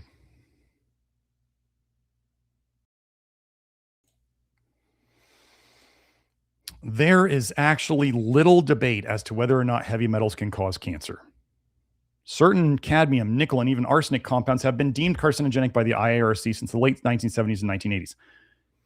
Of these heavy metals, however, we found that it was cadmium which has the strongest correlation with breast cancer development. Okay. Most people know that we're trying to avoid cadmium. Like cadmium is bad. Okay. Epidemiological studies linking nickel to breast cancer were positive, but few in number, and there were virtually no animal studies. There were virtually no animal studies testing the effect of increased nickel exposure to breast cancer development. Why are they avoiding that? Why would they do human studies, but not do animal studies? And then so people will say epidemiological studies don't mean anything. And then you go, okay, so why are they avoiding the animal studies? Why are they avoiding them? That's the only explanation.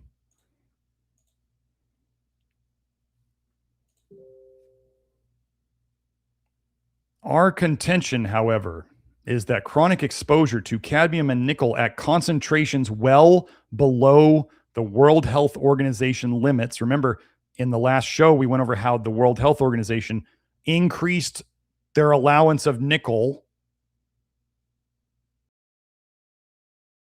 is still dangerous due to bioaccumulation and peculiarly high affinity for specific proteins like the estrogen receptor.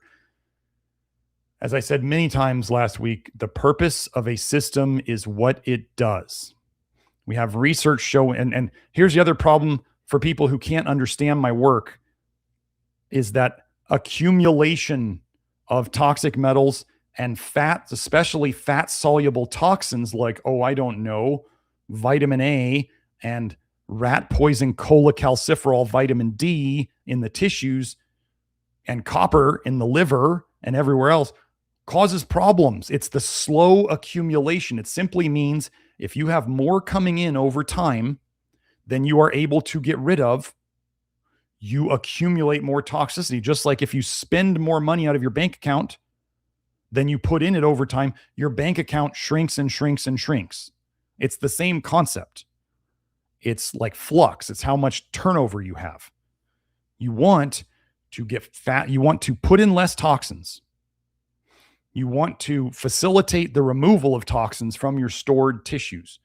And you want to provide the body the nutrients that it needs, which is not that many, that help your body to do that and to protect itself from the toxins. That's it. That's health right there. When you read our testimonials, this is what we're doing. This is literally what both of those people did. If you're tired of running around trying to find the answer to your health and listening to influencers who probably didn't ever graduate college about what to do about your health, and you're here, you're in the right place. Okay. Finally, it is also worth noting that both cadmium and nickel were found in various human samples, including urine, hair, blood, and breast tumor tissues. Okay. While healthy individuals had detectable levels of heavy metals, because everybody's exposed to them, significantly higher levels of cadmium and nickel were found in patients with breast cancer. The studies presented in Table 3 further argue the need for additional studies on chronic exposure to these metals at low concentrations. Also lacking in the literature are any studies evaluating whether heavy metal exposure during a critical developmental window For example, prenatal, before birth, puberty, or postmenopausal would lead to an increased risk of breast cancer. Many reports do indicate a positive correlation between certain childhood cancers and prenatal exposures to endocrine disruptors.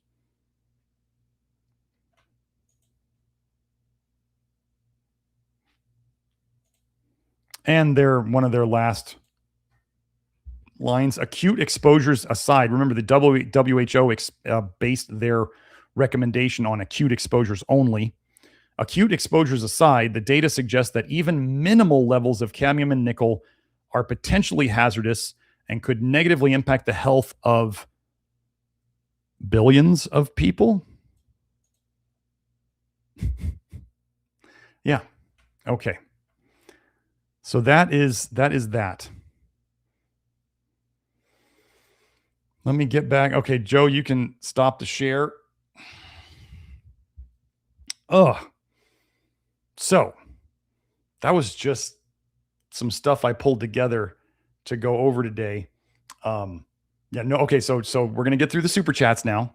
No more super chats, please. Stop the super chats. We appreciate them very much, but I can't be here all day, and neither can Joe. I got to let Joe go at some point. He can't stay here for me the whole time. He's so generous with his time anyway. Let me go and find them all. Joe, you have I don't know if I can find the super chats. Louise Honda 2761. Oh my gosh. I'm going to have to go over this paper today. I'm going to have to go over the burning pain paper. Okay. She asks, I'm guessing porcelain crowns bonded to metal is as bad or worse than braces. Had them for decades. Louise, if you are still here, if you want to answer, if you have any burning pain in your body anywhere, do you have any burning pain anywhere in your body? Wait, let me find, I got to find my, I have a document called Future Nickel Research Stuff, which I'm not going to share today, but here, let me open this one. I'm going to find the magnesium one again. And we're going to go over the burning pain because it actually specifically relates to the porcelain on metal question that you're asking. Oh, wait.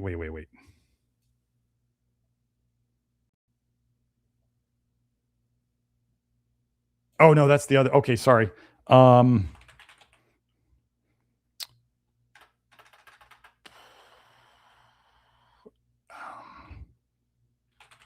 on, let me find it.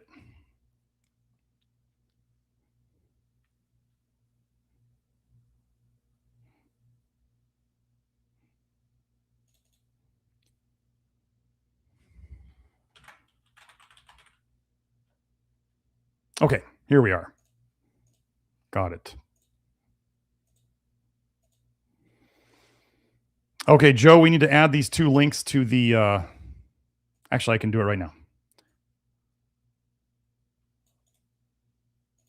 Let me add this right now. I'll be sorry, folks. We got dead air, or whatever.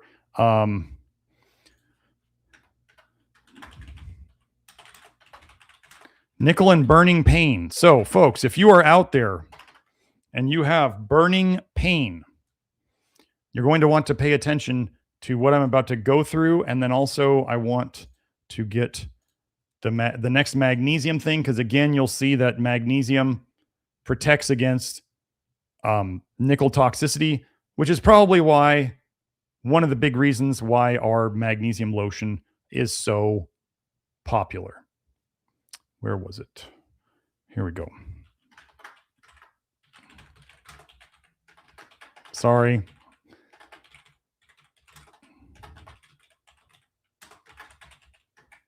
But we will have, now it'll be on here and Joe doesn't have to do anything later. Okay. So first I'll do the question since she asked that. Here we go. Funny that you brought this up. Like I was not expecting anybody to bring this up, but you did. The Nalin nickel effect. Kelsey found this paper, a mechanistic perspective on burning sensation. So if you have burning mouth, if you have burning pain anywhere, and lichenoid reactions in long-serving porcelain fused to metal restorations. Porcelain fused to metal crowns continue to serve as a cornerstone of restorative dentistry owing to their strength, affordability, and aesthetics. However, late onset complications such as oral burning and lichenoid reactions, that's like, think of it as like a skin scarring. That's as much as I'm going to explain it here right now, have been observed in long-serving porcelain fused to metal, suggesting complex host material interactions that extend beyond simple mechanical wear. This perspective introduces the Nalin nickel effect, a theoretical model proposing that a host and environmental dependent threshold of bioavailable nickel ions, the most toxic thing of nickel, once exceeded, may trigger a neuroimmune cascade culminating in a burning phenotype of pain. So a burning expression of pain. Within this framework, slow corrosion at exposed PFM interfaces releases nickel into saliva and crevicular fluid, facilitating epithelial uptake through your mouth and activation of innate immune sensors. Okay, so we got one burning pain issue. Next, let's go here. Did I not highlight this one? Cutaneous and oral eruption from oral exposure to nickel in dental braces. I can't tell you how happy, folks. My son's braces come off in about 3 weeks. I can't tell you how excited I am to get him out of those. He's probably going to have some nickel detox. He's already been taking PectaSol like two times a day, maybe 3 times a day sometimes. And I think it's going to be a very good thing. And then we're going to get him in the Revive. So instead of a retainer after it, we're going to get him in a Revive and we're going to fix whatever's left. Okay. A common presentation of so we're talking about oral eruptions due to nickel allergy are rare. A common presentation of intraoral, inside the mouth, contact dermatitis is the presence of lichenoid plaques on the buccal mucosa, so like the inside of the cheeks, adjacent next to the offending antigen, like braces. Okay, so they were just talking about porcelain fused to metal nickel problems, and now we're talking about braces. So we report an unusual case of cutaneous and mucosal nickel allergy arising after placement of dental braces. Patient developed an itchy rash on his abdomen and under his wristwatch 1 week after dental braces were placed. That's nickel allergy. But the child didn't have nickel allergy before the braces were put in because the braces pushed his toxicity over the limit. Do you understand? It's not nickel allergy, or he would have already been reacting to these things. It's nickel toxicity that accumulates.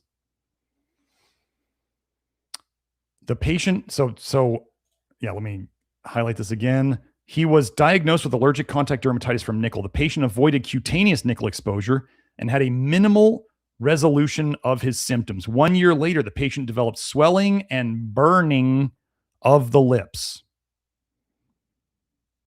Secondary to extreme discomfort, the braces, so they only took out the braces because they hurt the kid so much,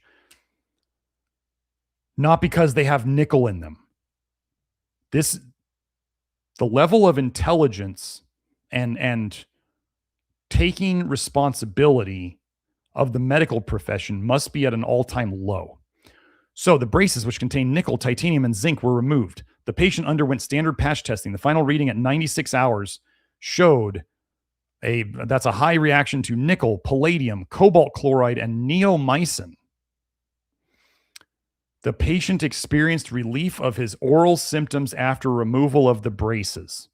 No current relevance to palladium, cobalt, or neomycin has been found. They removed the source of the toxin, and the toxicity problems went away. So if you have burning pain, I'm going to say I could probably 99% guarantee you have nickel toxicity and other toxicities as well. So there's that. Now let's do the magnesium one. Joe, these links are in the doc if you're trying to find them. Here we go. Magnesium inhibits nickel-induced genotoxicity. We were just talking about DNA toxicity from nickel in that other paper. Wait, so magnesium inhibits nickel-induced genotoxicity and the formation of reactive oxygen species. So it's good to inhibit the genotoxicity, and it's good to inhibit reactive ROS, reactive oxygen species. And do you remember the dog? She put magnesium lotion on the dog, and it helped the dog with all of its toxicity symptoms. The effects of magnesium carbonate, they used the crappiest form they possibly could on the cytotoxicity, the cellular toxicity, and genotoxicity, the DNA toxicity induced by nickel subsulfide, a sulfur nickel, were examined with respect to the inhibition of cell proliferation, micronuclei formation, DNA protein cross-link formation, and intranuclear nickel concentration. In addition, the cellular accumulation, storage of nickel increased 80 times with nickel subsulfide treatment and decreased with magnesium carbonate treatment.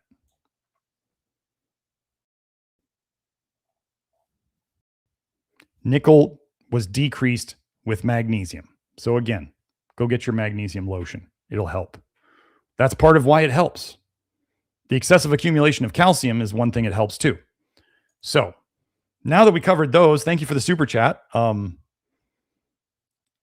So yeah, let me go to the next one. So thank you, Louise. DKK,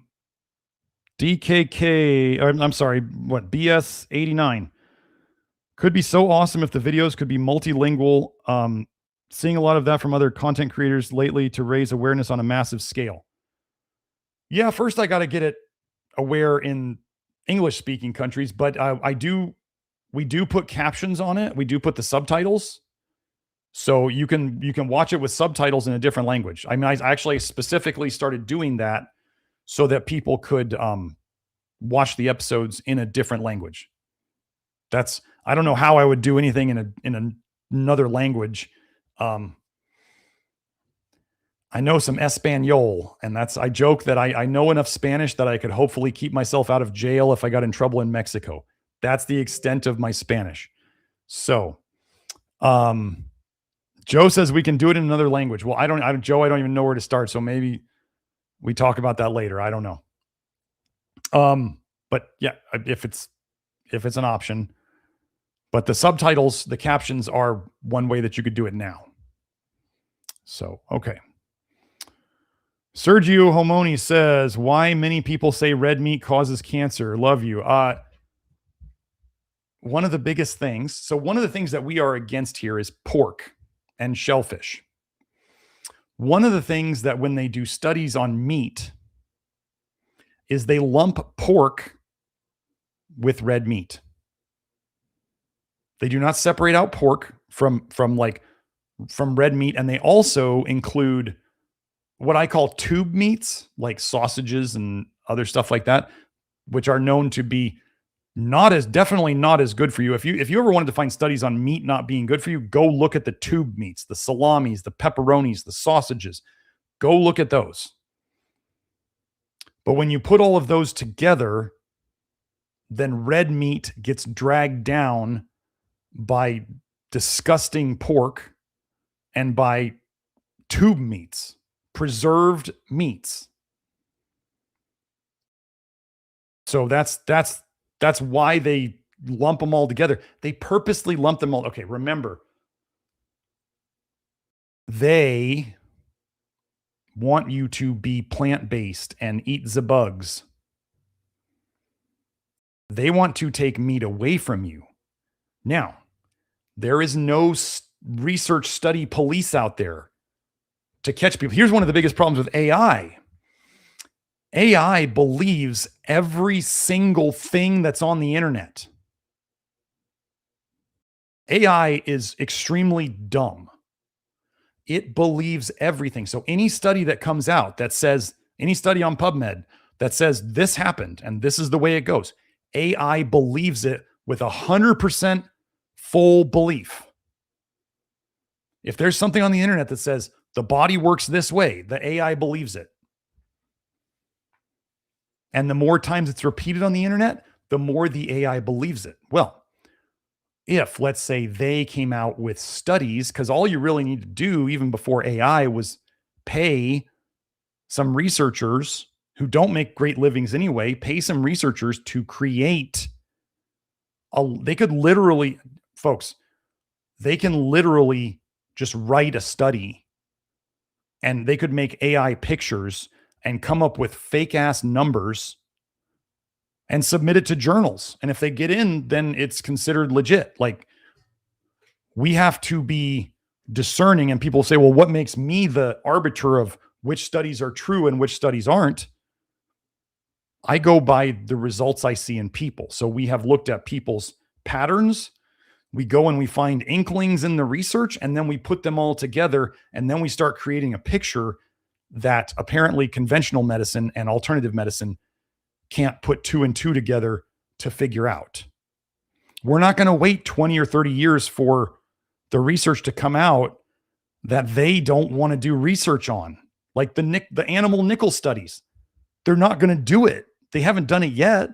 They keep raising the limits for nickel everywhere. The purpose of a system is what it does.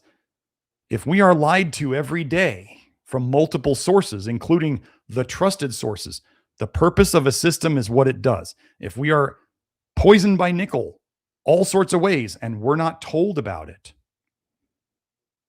what's that intending to do? Is that intending to poison us? The purpose of a system is what it does. This may scare the crap out of some of you. I know someone I used to care about, when they started to think that everything in their world might be a lie, they immediately put on the blinders and said, they basically started accepting everything they heard from only the sources they wanted to hear. And that was it. There was no more conspiracy, no more anything that is outside of the norm that they hear on mainstream media. I've seen it happen to someone I cared about.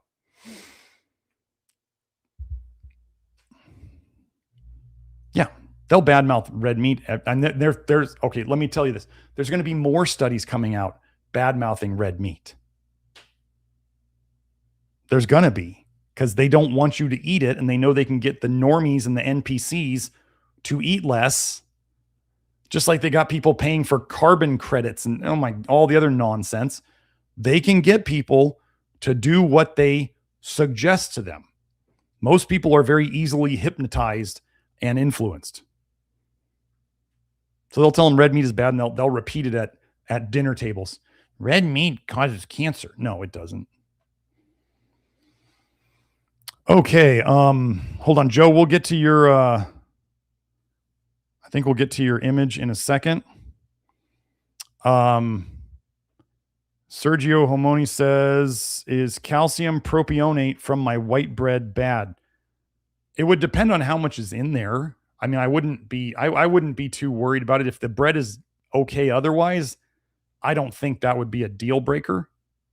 If that's the best you can get, and that's the best you can get. They would only be putting some calcium in there probably to activate something. Bread makers would know better than I do.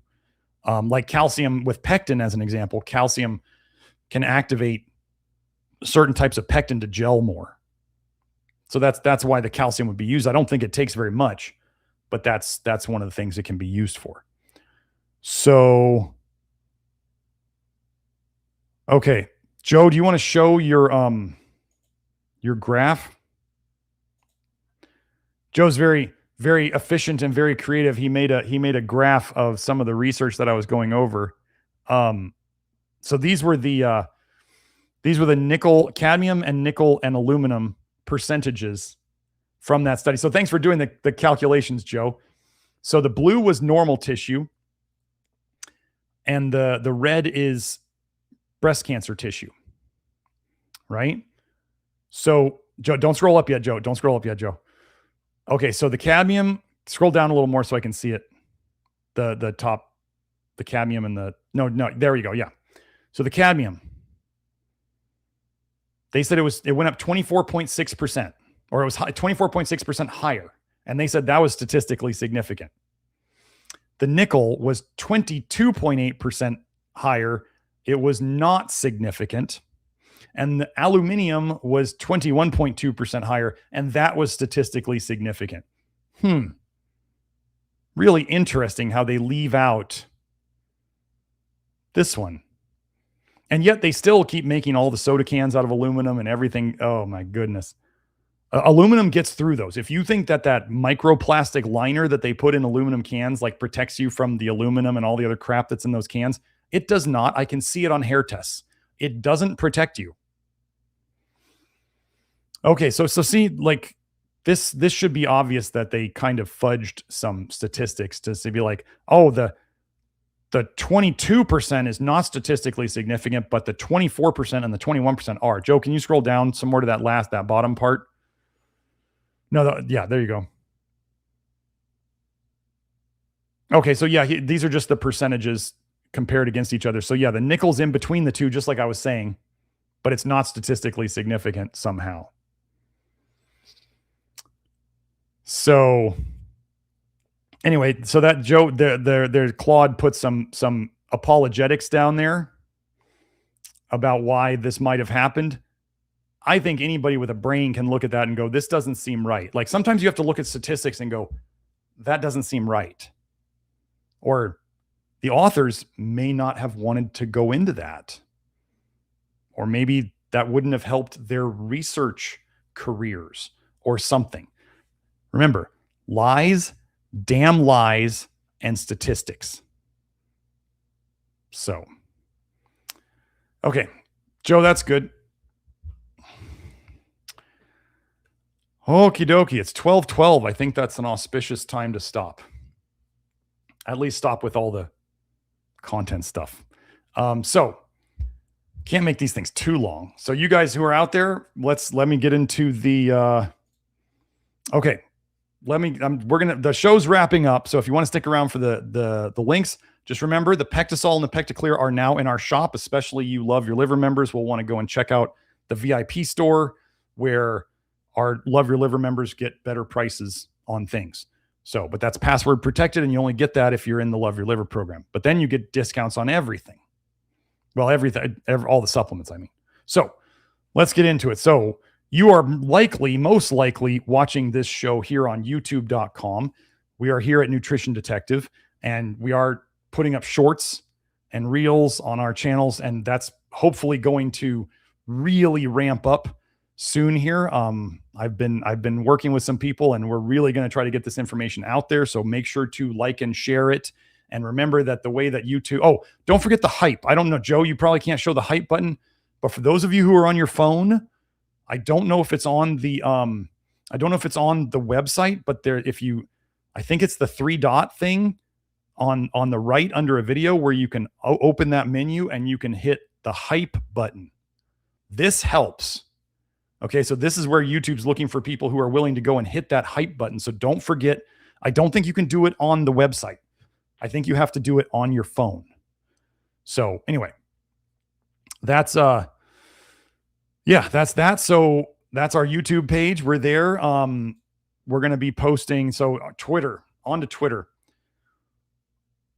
We'll be posting shorts and reels on Twitter, as I'm going to be posting all over the place. So that's where I am. I'm under NutriDetect there because they didn't give me that many letters to spell my handle. So moving on, another place to see our show is Rumble. Rumble's an interesting website. But anyway, Rumble, it has all of our shows unedited, unfiltered. I've had to do some editing of some unapproved terms here on YouTube at times. Even had one episode 198 was removed. That you can find at Rumble. So if you ever want to find every single show, you can go to Rumble for that. And that's where those are. Our main website. This is where you can find the VIP store And the regular shop is for normal folks. The VIP store is for the Love Your Liver members. If you want to find the shops, there's the VIP store in the shop. You can find our consultations with Kelsey, where she's going over the consultations with hair testing and blood testing. And then you get a consult with that, and you get access as part of getting a consultation package. You get access to the Love Your Liver program, which we'll go over in a second. We have the instructions for the supplements there. You can see the instructions tab. There's testimonials if you want to read them. We're constantly doing testimonials. The bio for Kelsey. And then also, just if you want to find the Love Your Liver program, that is the membership tab right there. So the membership tab basically takes you to the Love Your Liver program, which if you want to go directly there, that's members.nutritiondetective.com, or you can get there through our main website. This is the private network, the private place where you can talk to other people who are on the journey with you. You can find the Love Your Liver program, which again was doing amazing things before the nickel toxicity stuff. And I'm working the nickel toxicity stuff in there as I can. It's just, as you guys can see, it's so big. Like Kelsey just found that porcelain fused to metal paper the other day, and I was like, oh, now I got to put this in there too. Basically, just like the biological dentist that I met in Idaho, he said we don't put any metal in the mouth anywhere, anytime. And I was like, I am in the right place now. So that was kind of cool. Anyway, and then let's get to, if you're on Facebook, we'll be posting the shorts and reels there. There's facebook.com. So on Facebook and Instagram, I am the.real nutrition detective. Let me show you the Instagram if we still got it on there. There it is. So that's Facebook. Instagram's the same address if you want to find it. I mentioned the Revive mouth guard earlier that my son's going to do instead of a retainer after his braces come off. Here is the link if you want to get a discount. That's the link. It's also will be in the information box below, and then you use that code detective. Let's see, what else do we got here? The basis of all of this work. Toxic bile paradigm. This is what I hope will change the paradigm of medicine if it's allowed to happen. So this is the idea that your health problems are caused by toxic leaky bile eating holes in your tight junctions and leaking into your system. And so you are self-poisoning. What you're seeing over there that is the video I did with Beth Martins. Thanks, Beth, again, for doing that with me. And it's a 3-part series on basically how toxic bile paradigm works, how it relates to disease, some of the research behind it. And there's other toxic bile episodes on the channel if you want to watch those older ones. But we tried to make a big trio of episodes to go through that. Let's see. What else do we have here? Somebody was asking the other day about stainless steel cookware. Home Chef makes metal, stainless steel or nickel free. Home Chef makes nickel free stainless steel. It's what's called 21/0. Also stainless steel that's 18/0. If it's a 0 after the slash, then there's no nickel in it. So this is Home Chef. You can find them on Amazon. You can get it from their own site if you're into helping them as much as possible. It's good stuff. Okay, so let's go over. Let's go over Sarah Leilani.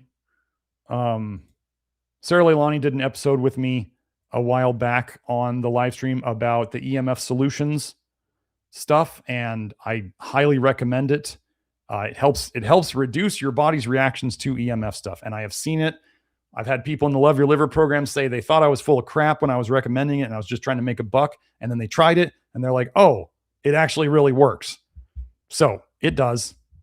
And I appreciate the person admitting that they didn't believe me at first and then they came around. So anyway, Sarah Leilani is the person I send people to.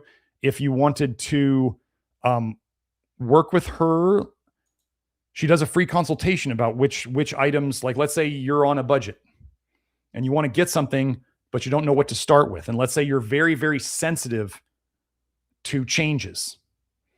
Because I can tell you, if you take away the EMF interference on your system, you can definitely have detox symptoms. So that's Sarah's website. But if you want to talk to her and get a free consult, she can tell you what to start with, what you need, like what would be the order to go through them and when to add things. So that's her website. And then you can use that code and you can get a discount if you decide to purchase stuff through her website for the EMF solution stuff. But anyway, I highly suggest talking to her.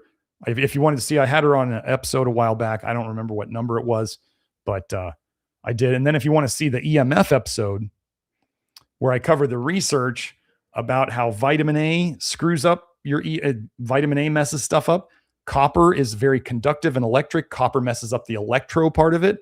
Iron is very magnetic, screws up that part of it. Vitamin A screws up both the copper and iron. And finally, we now have nickel. Nickel is both conductive and magnetic. So nickel is probably the biggest driver, being that nickel slows down your detox, and nickel is both electric and magnetic, conductive, if you want to call it that. It's screwing up everything. So if we get this nickel problem dealt with, then the other problems fix themselves much easier. So that's the older episode on that. That was, wow, 117. That was 240 or 140 episodes ago. Wow. Okay. I do have a Substack if you want to check it out, drsmith.substack.com. I don't go there much, but I think that's about, oh yeah, 2 things left. Our GLASP. If you saw the studies that I highlighted during today's show, and you're wondering, can I find that study easily? Can I find what he highlighted? If you go to that website, you can find the papers that I have highlighted anything in. So some papers I've never used, I highlighted some stuff in them. They might still be there. But if you wanted to find stuff on nickel, you could just search nickel and it'll have all the papers where I highlighted and the word nickel was in my highlight. And it shows you the highlights right here. So that's just a fun little thing. I'm really glad I have GLASP even for the times that it doesn't work. Oh yeah. Wow. 10,400 highlights over 3,700 pages. Wow. So anyway, yeah, that's there too. And then finally, we will wrap it up.